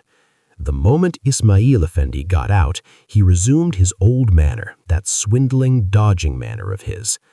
As we were leaving the detention center, I immediately said, "Brother, let's go right away. Find the money wherever you can find it, give it to me, and let's put it in the cash box." "It's late. We'll find a way tomorrow," he answered. That much was enough to open my eyes. This was his old, well-known way of talking. Now a struggle began whose end I could already see very well. As I said, I had no hope, because when I went to the room he called his office, I saw his situation. The receivables in 80 places, the money in the bank, all bluffing. It was impossible for him to find 10 liras if he walked around the market from morning to evening. As we were leaving the detention center, I immediately said, "Brother, let's go right away, find the money wherever you can find it, give it to me, and let's put it in the cash box." "It's late, we'll find a way tomorrow," he answered. That much was enough to open my eyes. This was his old, well-known way of talking. Now a struggle began whose end I could already sense very well. As I said, I had no hope, because when I went to the room he called his office, I saw his situation. The receivables in 80 places, the money in the bank, all bluffing. It was impossible for him to find 10 liras, even if he walked around the market from morning to evening. It was also certain he had nothing to sell or dispose of. This time I uselessly set about begging him. Think of it, a man like me who tries not to be beholden to anyone in the world poured on the charm to that lowlife. I talked about my children, my wife, my 20 years of clean civil service. The fellow isn't human. Even if he were human, what could he do? Now he was excused in dodging me. He was doing this out of impossibility. The real dishonesty he had committed was in deceiving me while in custody. These were natural consequences beyond his control.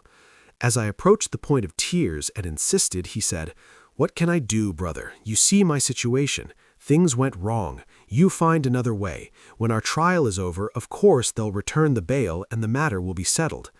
The scoundrel just wouldn't believe that I had no possibility of obtaining money from elsewhere. Nor was the trial going to end. It certainly wasn't the kind to be decided in 10 or 15 days. But I had to deposit the money in the cash box before the end of the month. If an inspector came in the meantime, we'd be ruined again, but it was certain the scandal would come out at the end of the month. Finally, that day came. My leaving the office so often had already begun to attract notice. I was in a state of helplessness. If I had completely given up hope, I would have gone to the director and explained the matter. But a damned hope, the hope that the trial would soon be over and the money returned to me, drove me to resort to another remedy. While transferring the accounts and cash balance, I made a few small mistakes in the ledgers, or rather, let me call it by its name, falsifications. "I'll fix it when I deposit the 200 liras," I said. "Even if there are erasures in the ledger, once the accounts come out right, it doesn't matter. We'll hear a few words, that's all." For 2 months this has been going on like this. I'm forced to make new falsifications so it won't come out. I'm aware that every day I'm sinking deeper into the swamp, but what can I do? Here, Omer asked, "What's the situation with the trial?" "The trial? Just yesterday I went to the courthouse and inquired. They're waiting for a witness's statement from Hyraboli and one from Barton. From the looks of it, Ismail Effendi is going to be convicted. That's why he keeps dragging out the case. But for me to be saved, the trial has to end, whether in his favor or against him." He thought for a while. Then, "The thought of confessing everything and putting an end to these agonizing days passes through my mind. But what will we do with the wife and children, my friend? None of them can earn their bread. 6 mouths. Then there's at least 5 years in prison. Can that be endured? What do you say?" Omer frowned and stood for a moment. Then, "It really is a bad situation. So there's no possibility of finding something from anywhere? In that case, there's no remedy but to wait as long as possible and take the money when the trial ends." Husamuddin Effendi nodded as if to say, "I know that too." He drained his glass and stood up. They went outside. On the way, he began to speak again. "I didn't tell you all this so you'd give me advice. I wanted to unburden myself a bit. Maybe I'll feel better, I thought. But the opposite happened. In trying to explain it to you, I've spread before my own eyes how terrible the matter is. So until now, I had been avoiding this. My hopelessness has increased altogether. I see better that there's no side of the situation that will improve." Then, suddenly changing the subject, he said, "You two were going to tell me something, I think. What is it?" Omer, not remembering such a wish, answered, "When? I don't know about it." "Come on. When we were leaving the office, you saw me and said, 'I was coming to see you too.' Were you going to ask for money?" Only after this remark did Omer remember, and without answering, he looked down. Hafiz asked, "How much?" 1 or 2 liras? But how can that be?" The other said with a bitter smile, "Don't worry. It's money left from my salary. It's not ill-gotten. Besides, I know you don't care about such things. Take it." He took out his wallet. He had 4 liras in bills. He gave 3 of them to him. They parted. 14. Omar hadn't drunk more than 2 glasses, but his head was spinning. It had become night. The streets were crowded. The lights striking out from the shop windows were moving on the faces of passers-by and jumping from one to another. Everyone had finished their important business, done their important shopping, and was rushing to their important homes, their important tables, and their important sleep. The place was swarming like the entrance to an anthill, only a bit more disorderly and much more meaningless. After walking slowly for a while, bumping into those coming and going, "Hey, what the hell am I doing? I'm late getting home," he said, and began to advance almost at a run. "What kind of person am I? I got married today, and forgetting that I'm married, I tagged along after this and that. It's true, Hafiz's trouble is important, but how could I not think that there was someone waiting for me? How could I agree to drink raka? These things don't matter. They don't, but why? If I had submitted to Hafiz by making a decision, my heart wouldn't have burned. Then I wouldn't have been considered to have done something wrong. But I went into that tavern not because I found it appropriate to stay with him, but because I've made it a habit to agree to everyone's proposal. How easy it is to drag me wherever I'm wanted. I've never gotten used to using my will in this regard. Then this forgetting. Oh, this meaningless distraction. Suddenly my connection with the world is cut off and I start flying in emptiness. Everything needs to be put in order. Majida will certainly do this. I'll tell her all my weak points, both so as not to have deceived her and to begin treatment. A marvelous girl. How natural she is. There's not a word, not a movement of hers that isn't her own, that isn't Majida's.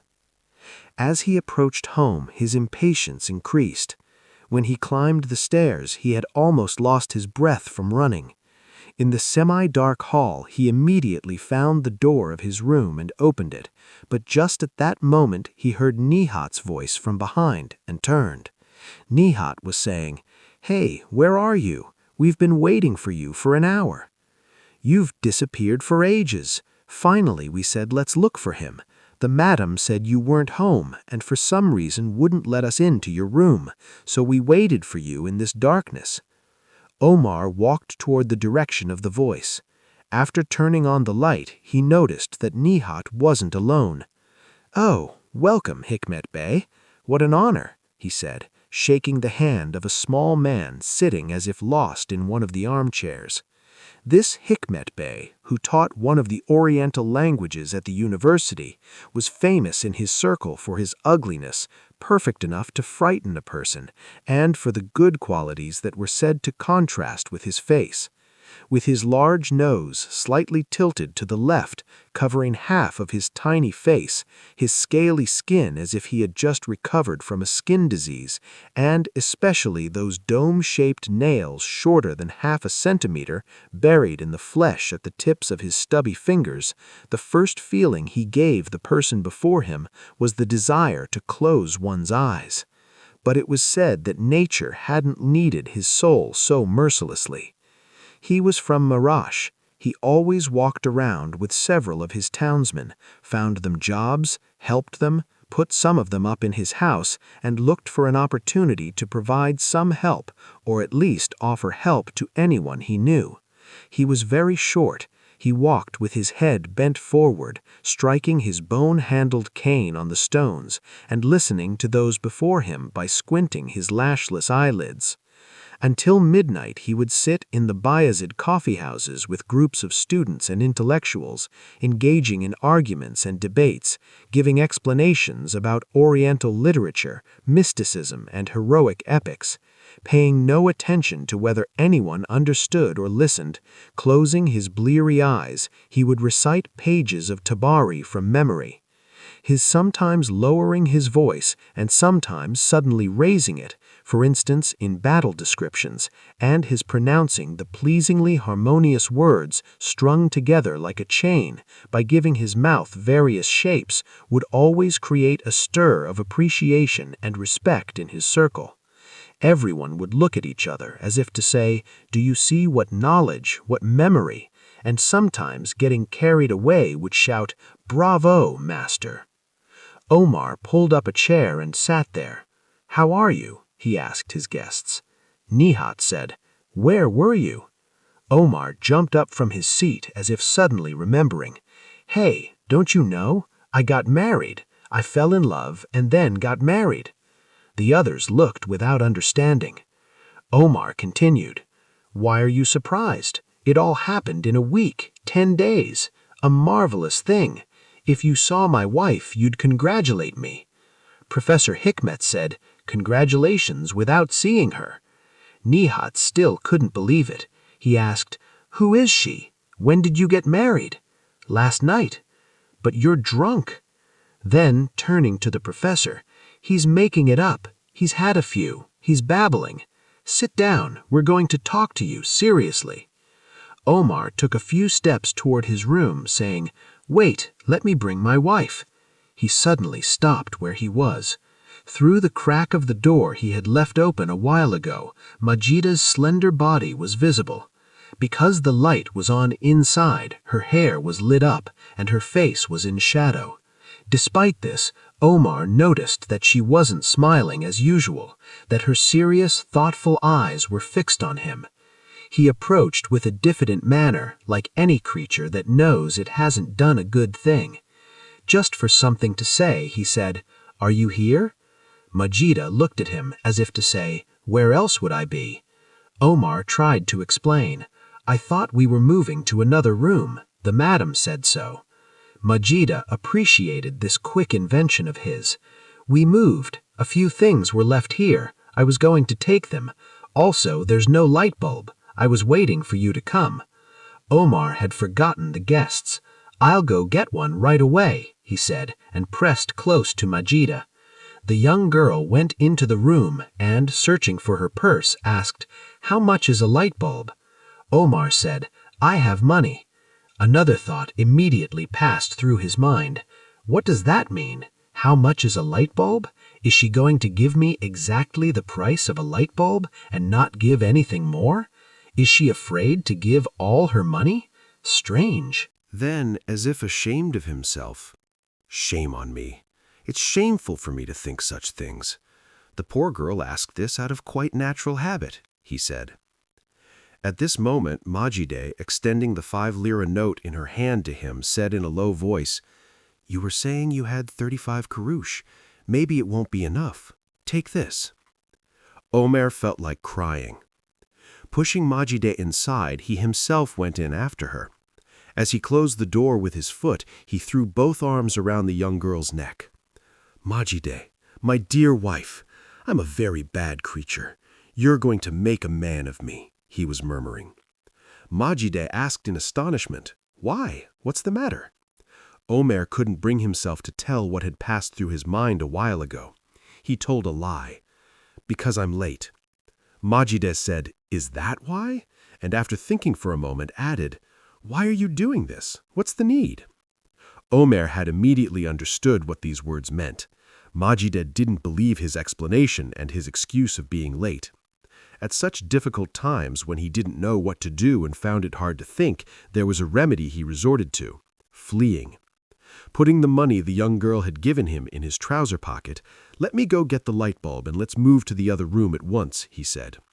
The moment he opened the door, his eye fell on those sitting across from him. "Oh, Majide, look, I was forgetting. Let me introduce you to my friends," he said, taking his wife by the hand and leading her outside. Nihat and Professor Hikmet had jumped up from where they were sitting and were waiting with a polite smile on their faces. Omer made the introductions. "My wife, Professor Hikmet, my friend Nihat." Turning to Majide, "Sit here for a minute, I'll get the light bulb and be right back," he said, and ran to the stairs.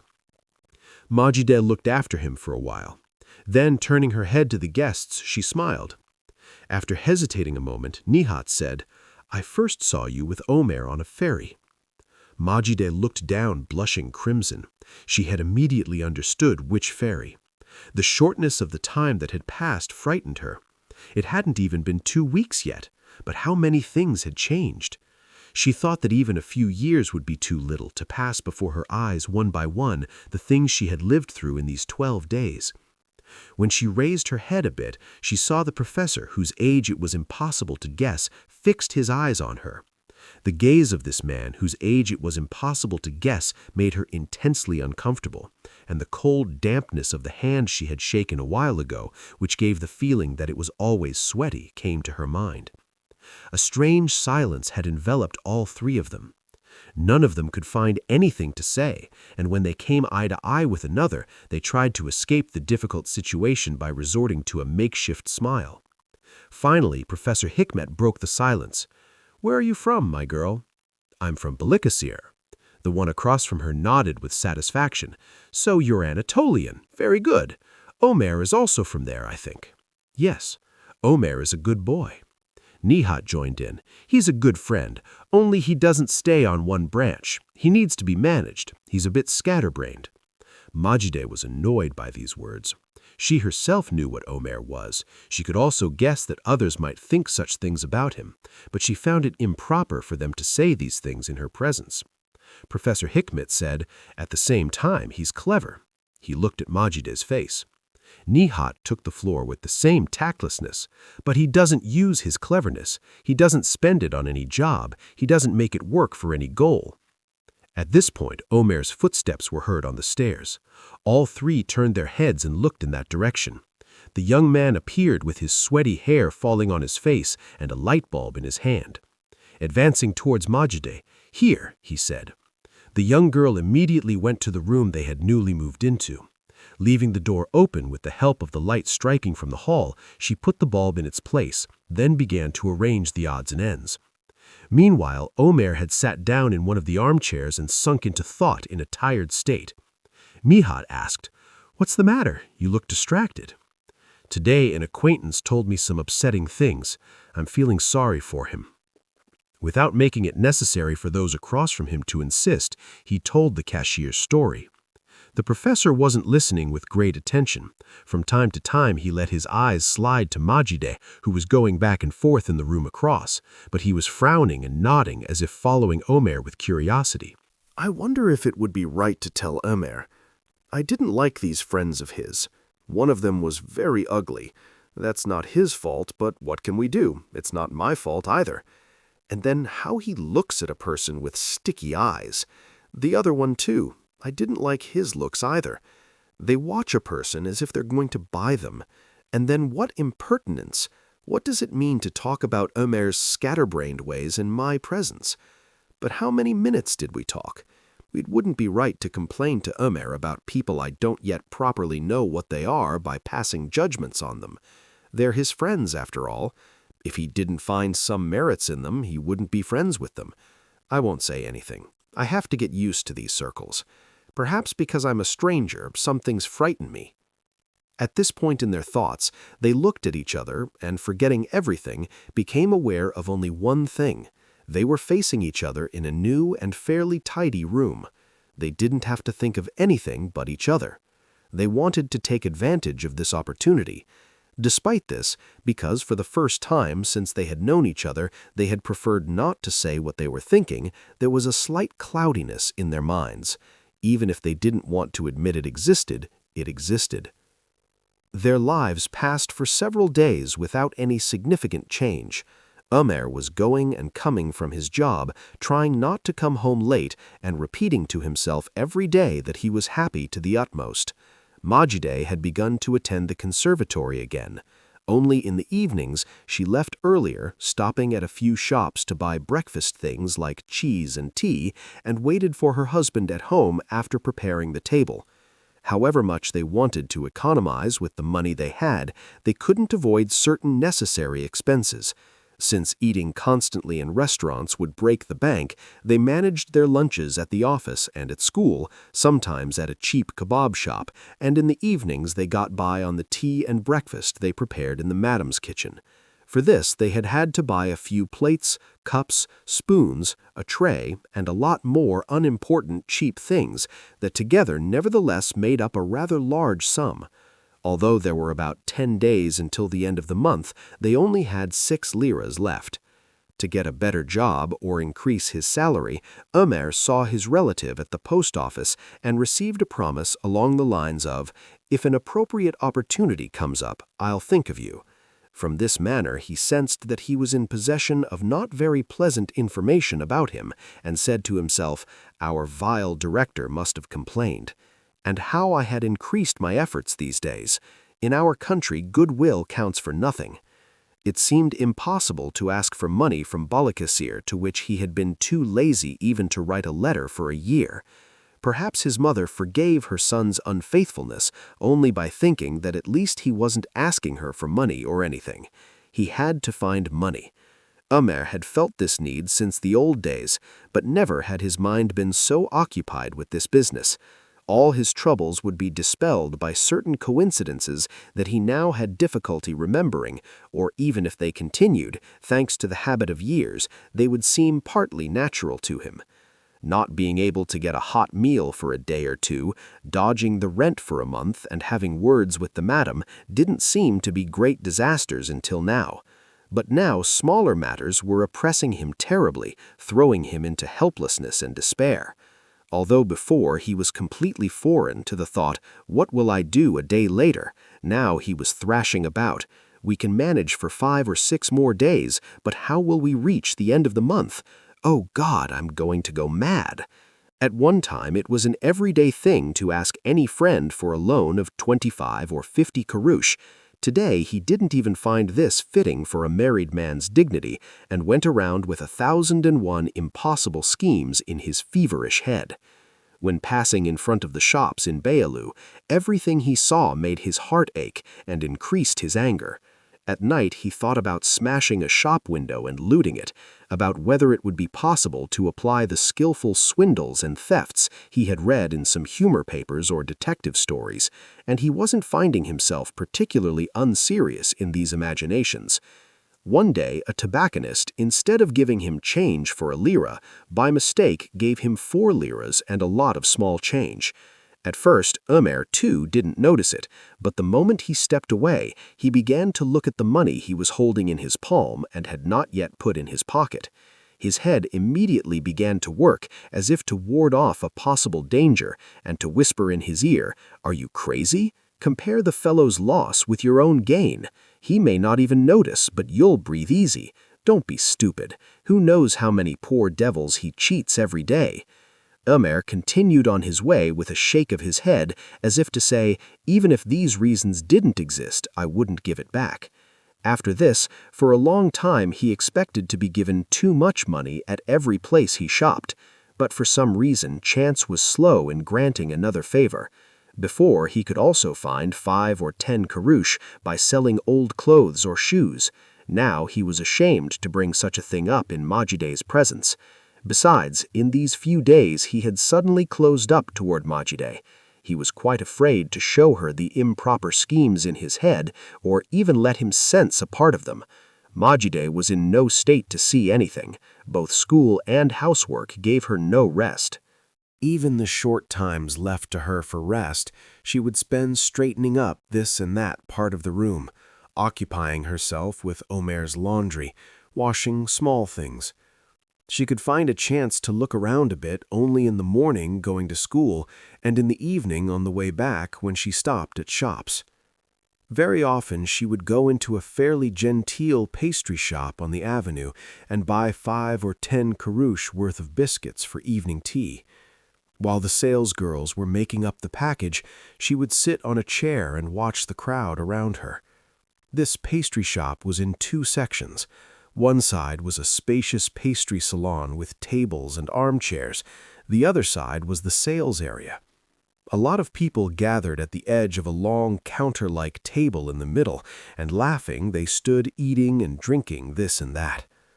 Although Macide had been in Istanbul for 6 or 7 months and went to Beyoğlu almost every day, she had never seen this type of people so close up and in such a crowd. She would sit on a chair at the side with her mouth half open and stay there for a long time even after the salesgirls had given her the package.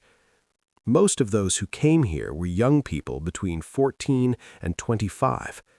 Young girls in 1,001 kinds of dresses, as if they had just burst out of a ball, squirming and giggling as if a hidden hand were constantly tickling them, licking their ice creams, and young men whose coarse, impudent, and stupid expressions showed they were athletes were sizing each other up with knowing eyes. The men, now thrusting forward one, now the other of their broad shoulders, much of which they owed to their tailors, were pressing close to these girls who had begun to paint themselves and offer themselves at such a young age as to be called children, with looks that absolutely expressed a nothingness and wretchedness, but also separately tried to be languid and were talking at the top of their voices. Macide couldn't hear completely what they were saying, but she found the guffaws that disrespectfully filled the air after every word extraordinarily empty and chilling.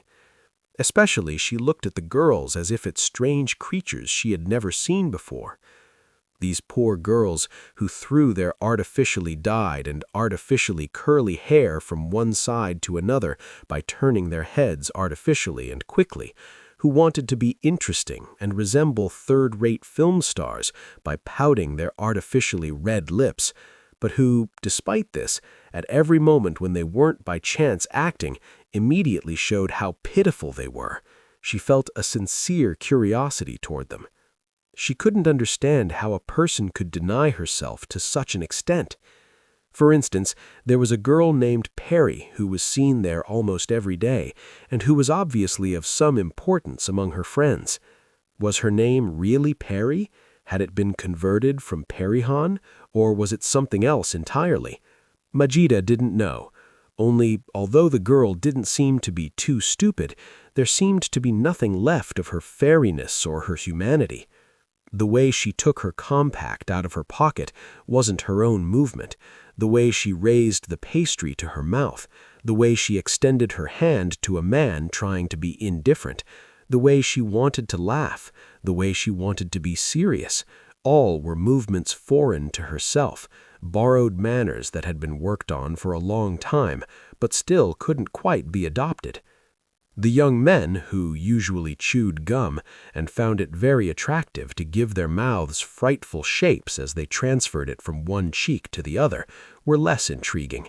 Their esteem among themselves decreased or increased according to the size of their bodies, and usually the small ones addressed the big ones as agabe without regard to age. While these big ones found it appropriate to immediately captivate the young girls with a domineering and stupid look, the skinny ones considered talking at the top of their voices and roaring with laughter while making practical jokes a more interesting action. When Majida was in middle school, she hadn't much liked her classmates either. As for the girls she came across at the conservatory and talked to very little, she didn't yet have an opinion about them. Only one thing was certain. Those here didn't resemble at all those she had seen until now, and were stranger. The girls at the conservatory, whatever else they might be, were occupied with something. Rightly or wrongly, whether they loved it or just for the sake of it, they had bound themselves to an art. As for her classmates in middle school, they were simply nothing. But those she saw here, these were more than nothing, more terrible, more excessive. Every manner of theirs struck Majida's nerves like a whiplash. She said to herself, "Can one live among such creatures? I wonder if all people are like this, or worse. Perhaps worse, because every new circle I see is 1 degree worse than the last. For instance, in middle school, despite everything, despite all the gossip and meaninglessness, it was possible to find a bit of friendship. Even the principal, despite all his wickedness, didn't seem like a completely bad person. Our big, empty house, whatever else, had sides that pleased me. Then I came here. Were the Aunt Emmings any better than my circle in Balikessiet? Far from it. Perhaps 5 or 10 times worse. From Uncle Ghalib to Samiha, all of them had fallen into a kind of pretentiousness. The neighbors were like them, too. Gossipy, thoughtless people. From there I came to this side, but what I see here is worse than all of them. Neither in Balikessier nor in Shehzadabaz are there such absurd people, at least not in such crowds. One absolutely cannot live among them. If it weren't for Omer, one couldn't stay a minute. I must tell him, too, as soon as our situation permits, we must go somewhere else, somewhere more secluded." After pausing for a while, her eyes lost in thought, she would continue her reflections like this. "But where? Can one live alone in the world? But a person finds friends. Whom? Where would I find friends? I didn't even like Omer's friends. That one, I didn't like him at all. I wonder if I myself am a strange person. Perhaps those around me also find me meaningless, even boring. But Omer doesn't find me so. What if one day he starts to be bored with me? Oh no." She would bring her left hand to her mouth in a gesture expressing helplessness, and as if saying, "Hush, hush," to herself, press her lips with the inside of her palm.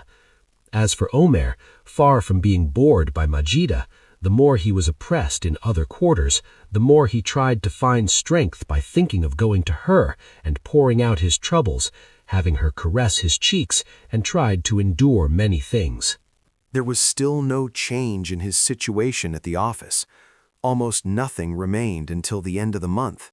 He had seen his influential relative once more, but hadn't had the courage to say he had gotten married. The latter's positive promise along the lines of work, win the appreciation and affection of your superiors, let them recommend you for a better place, then I'll take care of it, had cut off Omer's hope from this direction. If he had in his hands the university diploma he had never been able to obtain over the years and had now completely given up on, perhaps he could have found a place more easily. But this thought, too, didn't seem very strong to him. What future was promised to a philosophy graduate except a 60 or 70 lira teaching job in some Anatolian city?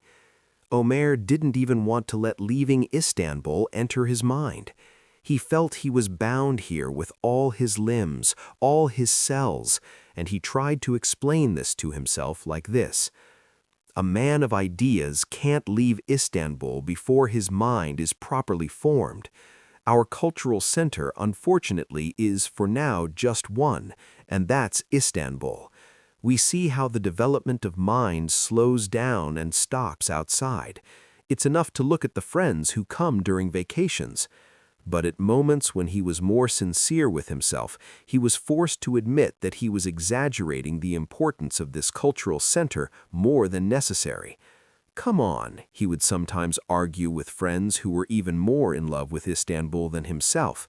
We don't want to leave Istanbul, but how many times a year do we go to the library? What do we know except 3 or 5 avenues and as many coffee houses? We talk about intellectual life. Even the toughest of us, what does he talk about except idle chatter? I'm not convinced we're doing anything very clever in thinking we're developing our minds through coffeehouse arguments. What really binds us here is a habit. We've discovered the way to making living aimlessly and walking around with empty heads a pleasant occupation here. That's all that binds all of us to Istanbul. Here, a person has the possibility of believing he's an intellectual without making his brain work one bit, and of making others believe it too. That's what the irresistible charm of this city and its circles consists of. Despite all these correct thoughts, Ömer too just couldn't separate himself from these circles. Even before getting married, while drinking in a low-ceilinged tavern with a few friends, he would begin to think and find the witticisms and wisdoms emerging with an important air from anise-scented mouths, pointless, aimless, and unnecessary. He had never loved his friends to the utmost, and certainly had never admired them. Despite this, for many days he would remember these tavern gatherings, these nonsensical conversations with longing, and would feel an almost organic need to get together and sit again. From the week after he and Majide had joined together, this desire had begun to appear inside him again. When he was annoyed at the office with the clerks, the director, his influential relative, the idiotic registration procedures, or the cashier's situation, along with the desire to go to his wife and complain, there also showed itself this wish: if only 3 or 5 friends could get together and pour out our hearts. He knew that at these drinking gatherings, where those who tried to talk about serious matters were immediately met with indifference or even mockery and forced to be silent, no one had any chance of pouring out their troubles. It was certain that everyone began with good and sincere intentions, but a bewilderment and a distrust of ideas arising from minds not being accustomed to working properly immediately degraded every argument, every conversation. These young people, who certainly felt sincerely and intensely the desire to think about things and tell each other what they thought, despite everything, didn't lose hope, and when saying, "Let's sit and talk this evening," they seemed not to know that this talking would be nothing but mutual snarling and putting down. There was another reason for Ömer's missing such gatherings. The more he felt that he couldn't be as indifferent as before at the office, that his head was filled with bread money thoughts that he saw in others and found ridiculous, that he was forced to limit many of his freedoms, the more he felt a primitive rebellion and looked for occasions to be able to fool himself by saying, "No, I'm always free to do what my pleasure wants." The reason he had stayed until late at a beer hall he had happened to drop into one evening when he saw 2 or 3 friends sitting there was that every time he wanted to get up, several of the boys made cold jokes like, "Don't insist, let him go or he'll get beaten by his wife later." Even if Ömer knew that such remarks were stupid, under the influence of certain feelings he couldn't analyze, he attached importance to them. In fact, very often he was forced to determine his actions according to them. 16. Moneylessness showed its truly most frightening face at the end of the month. The salary he received from the office, once the house rent and the price of 1 or 2 sets of bed and quilt sheets that Majide said were absolutely necessary, had decreased to a point that wouldn't last even a week, and after they had managed for about 10 days with unparalleled economy, it had flown away. Omer was looking with eyes that wanted to say, "Isn't there anyone among you who can understand my situation and help me?"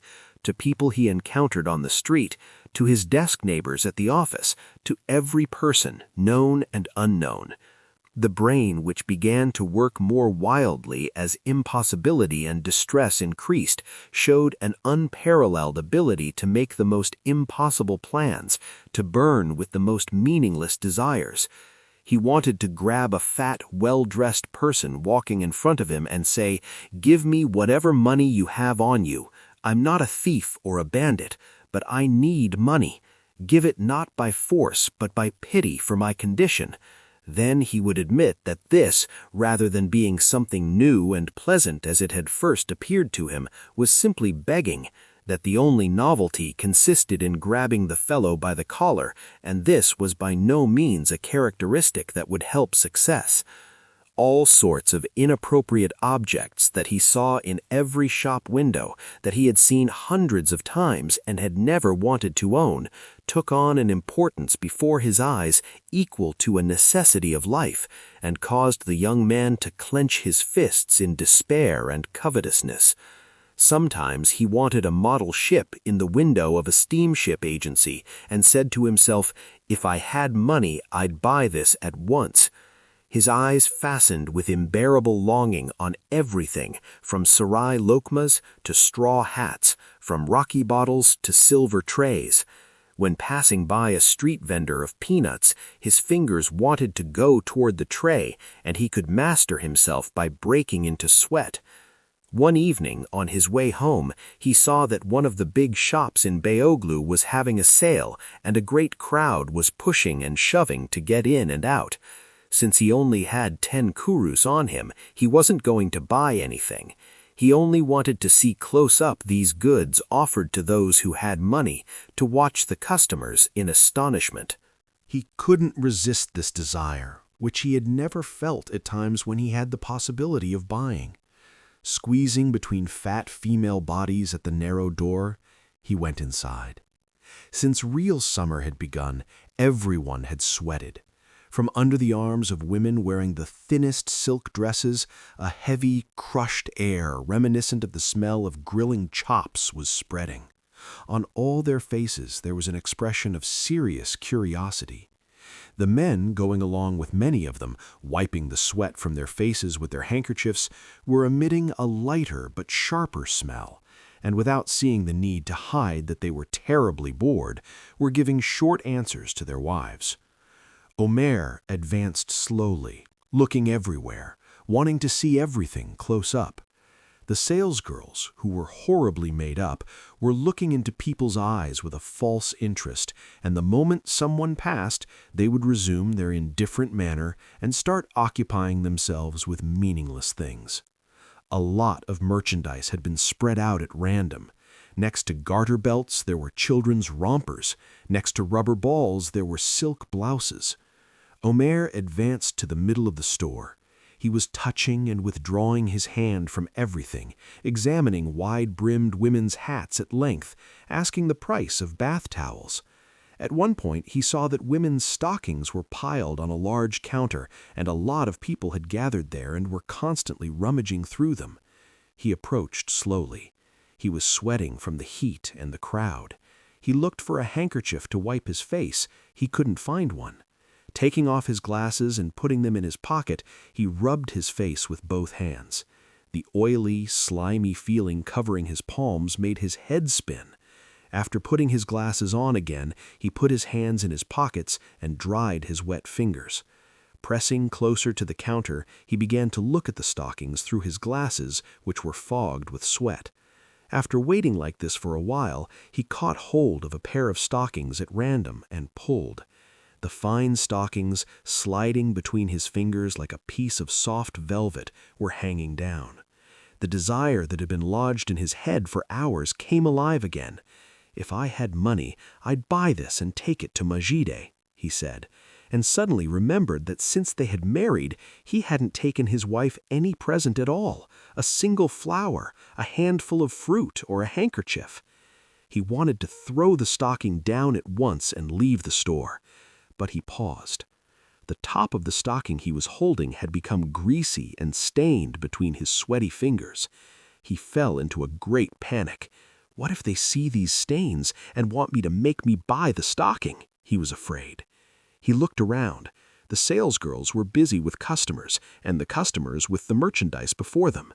Taking advantage of this indifference, he tried to fold the greasy parts inwards so they wouldn't be seen. During this, without having time to think how it happened, he noticed that this long, soft, silken object had crumpled up and disappeared in his palm. His hand hung down wearily. A sudden sweat had covered his whole body, and every part of him had begun to tremble. He was standing as if nailed to the spot.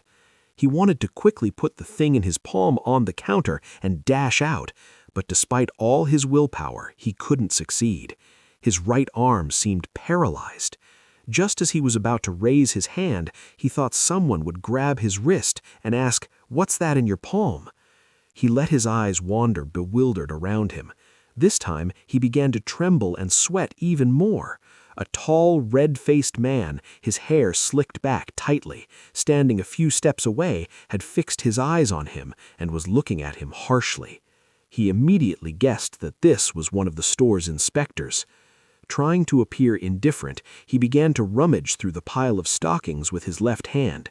From time to time, he would look out of the corner of his eye beside him and understand that the tall man was still waiting there.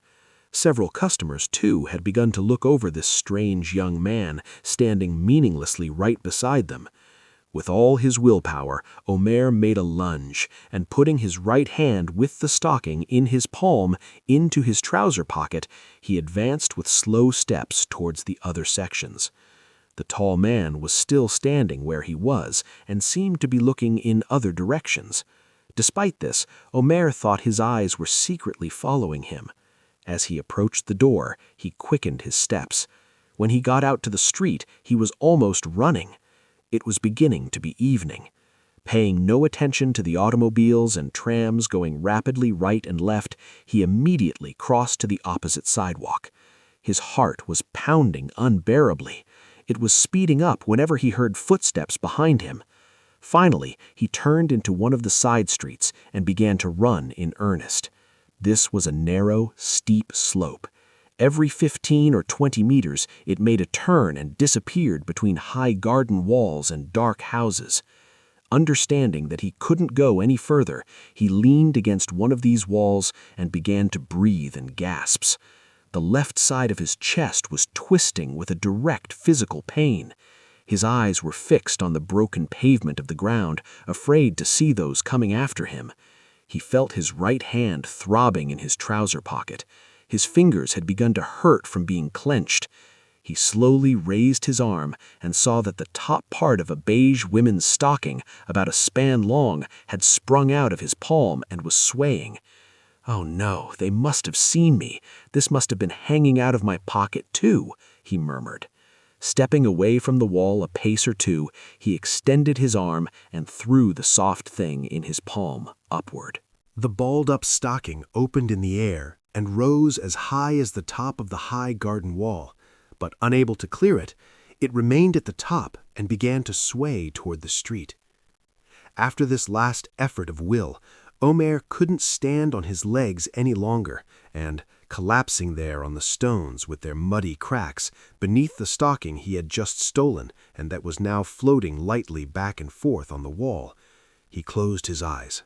When he came to himself again, he didn't know how much time had passed, only it had grown completely dark, and yellow lights had appeared in the windows of the houses in the row across.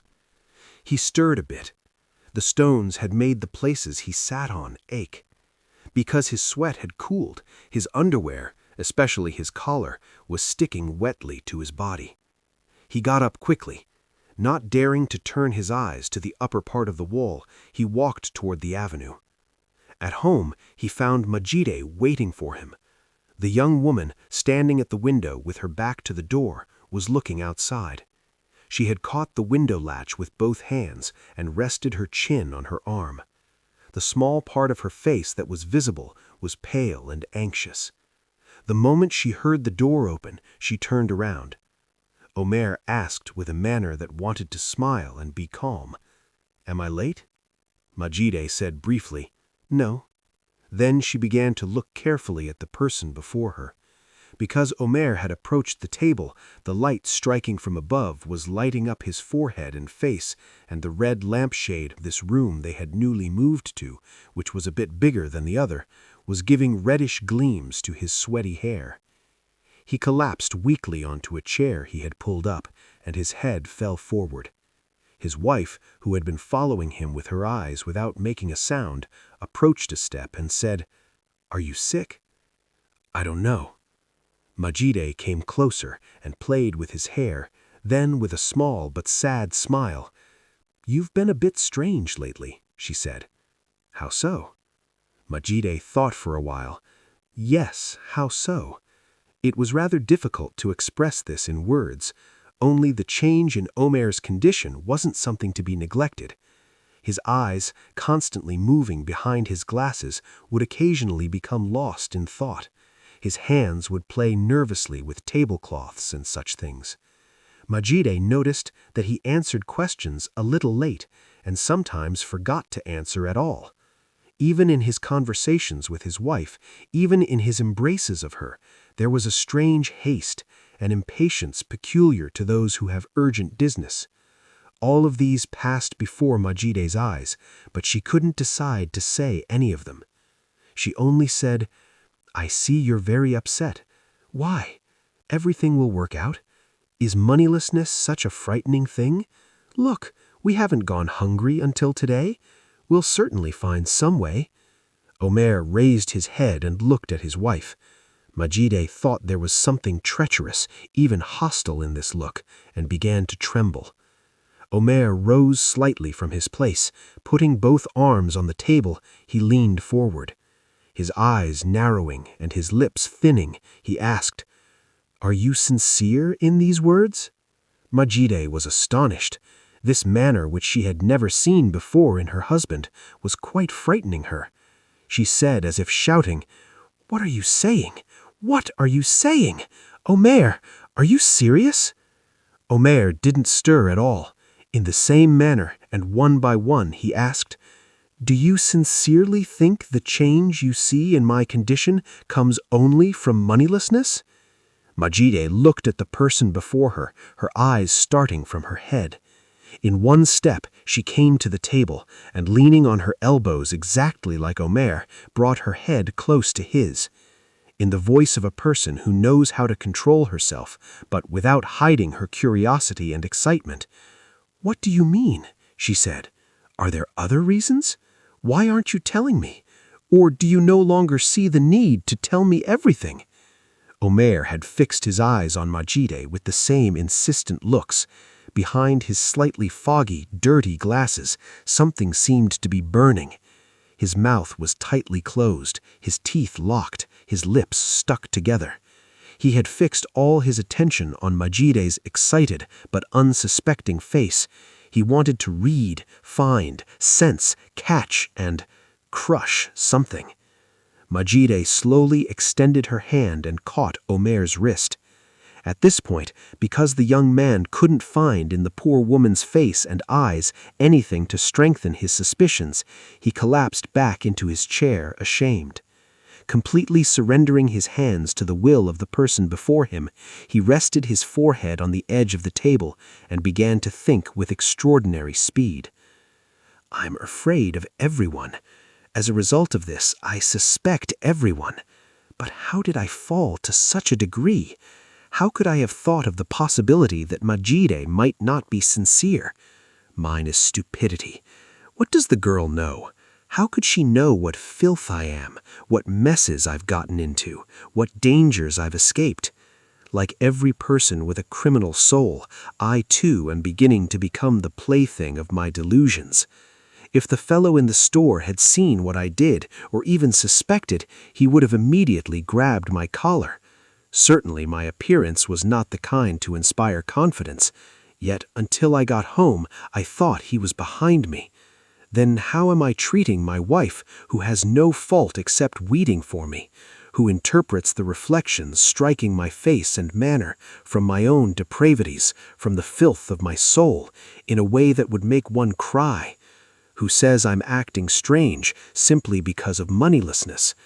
I think that although she knows everything, she's playing games with me, amusing me with my wretchedness. Oh no, I was thinking she would save and clean me, but I guess I'm going to drag her into the frightening world of my own soul. But what's my fault? What evil purpose am I the victim of? None. For one thing, how can I say that moneylessness is completely without effect? That's the beginning of everything. Then this cursed devil inside me, this terrible feeling that makes everything seem attractive to me in proportion to its impossibility. I who all my life wanted to make it a source of pride to myself that I felt no material desire. A woman's stocking. Oh God, a stocking. No, it's not like that. I didn't want any stocking. Something strange happened there, something beyond my control. The sweat on my fingers, something so fine that could disappear in one's palm. All right, why didn't I put it back? Certainly there's a devil hidden in corners of my soul, so distant to escape my eye. He's using me like a toy. How can I explain these things to Majide? She'd spit in my face. But is that possible? Is it right to hide anything from her? Why did I take her and bring her here? If parts of our souls were going to remain separate, why did I go to this trouble and put her in this misery? His thoughts began to scatter, to become meaningless. After today's events, his head was in no state to work properly. He raised his head and withdrew his hands, which were still in his wife's palms. Because his eyes had grown accustomed to the dark, they weren't dazzled now. He stayed like this for a while. Then he looked wearily at his wife, and, though he hadn't expected it, though he found it impossible in this state of mind after so many events, he noticed that the muscles of his face wanted to move and smile. He surrendered to this desire, as if letting himself sink into warm water. Majid's face, too, had immediately brightened. Despite this, an expression of anxiety that still continued was evident in her every manner. She pressed close to Omer. "When are you going to tell me everything, all that passes through your mind, all your troubles?" she said. "I see that you're thinking things completely foreign to me and writhing in their grip. It's not pleasant to watch these from afar." It didn't escape Omer's ear that in her words, which wanted to be very soft and sweet, there was a little, in fact quite a bit, of reproach. He was about to get angry at once. Collecting himself, "You're right. I need to tell you everything, to pour out all my improper sides before you. Only for me—" Here he paused for a while and searched for words. Expressions like "you'll hate," "you'll be afraid," "you'll be disgusted," seemed to him perhaps correct but too strong. Despite everything, he was paying attention to the measure of the words he would use about himself. For a moment he thought this came from an unnecessary and foolish pride, and immediately, with a sharp, stubborn expression, he rattled off all the words together. "Only I can't summon the courage because you'll hate me, be disgusted, be afraid." Majid was looking at him in disbelief. She said softly, "I don't think so." Then, as if wanting to explain, she added, "I don't think you could have done such frightening things." Omer's face immediately changed. He seemed about to resume his harsh manner of a while ago. He murmured, "So if I tell you and convince you that I've done such things—" He couldn't continue. He couldn't find an appropriate word again. Majid, too, was looking down and not helping him. This long silence seemed likely to continue. There was a knock at the door. Both turned their heads at once. Before either of them said, "Come in," the door opened a crack, and Nihat appeared. Omer got up from his place and walked toward him. "What do you want?" Nihat paused. Then, laughing, "What a polite welcome indeed," he said. Omer said, as if apologizing. "No, it's not that. I was worried something might have happened at midnight." "What midnight? It's not even 9 yet. I wanted to talk to you a bit, and in fact, if the lady permits, to go out together for a while." He turned to Majid. The young woman looked away and shrugged her shoulders. Without looking at his wife, Omer said, "All right, I'm coming." Then he asked Majid, "Do you give permission?" Majid made a sign of yes with her head. The two young men immediately went out. While still on the stairs, Nihat took hold of Omer's arm. "We need money, my friend," he said. "I need it too. You need it for your pleasure. We need it for our goals, for the work we're going to do." They walked a few steps in the street. Omer was distracted, trying gradually to collect himself. "Where are we going? For money? Are we going to rob someone? Break into a house?" Then, clenching his teeth, he laughed strangely and murmured, more to himself, "Because I've come to a state where I could do these things." Nihat looked at him with pity. He said, "You're not a bad boy at all. You could have been made use of. It was possible for you to separate your life from this stupid course and give it a more meaningful direction, to chase after greater goals. But you don't want to. I pity you. Are you the kind of man to try to support a household by clerking for 3.5 kurush in post office corners?" He poked Omer's head with his hand. "This head can manage quite different things. You're wasting yourself, but you don't have the right to. Since you're not like everyone else, since you're cleverer, superior to them, it's your right, even your duty, to rule them. You just have to want it so intensely that you can sacrifice everything and devote all your desires to a single goal, the goal of ruling people, of being at their head. Besides, occupying yourself with dreams like yours, with childish or rather womanly feelings, ruins a person. I'm amazed at how you could have bound your life to a woman. What is a woman but a plaything? Be a man in the full sense of the word. A man is a hard, harsh creature, foreign to helpless feelings, worshipping only strength. People like us should give the world the shape we conceive in our heads, and the masses, who are no different from a flock of sheep, should simply obey. If you fix this in your head as an idée fixe and work with all your material and spiritual strength in this direction, you'll certainly reach your goal. The possibility of not succeeding is very small. Perhaps there isn't any." Omer gave him a sidelong glance. It was the first time he had seen Nihat babbling in such rapture. "Are you sick, brother?" he asked. Nihat raised his hands as if to grab his throat and growled, "Idiot! I've been talking to you as if you were somebody. You couldn't join our lines anyway." Omer was offended by these contemptuous words. "What do you mean?" he said. "I was just surprised that someone as cool-headed as you could get so heated. Who knows, maybe I share many of your ideas too."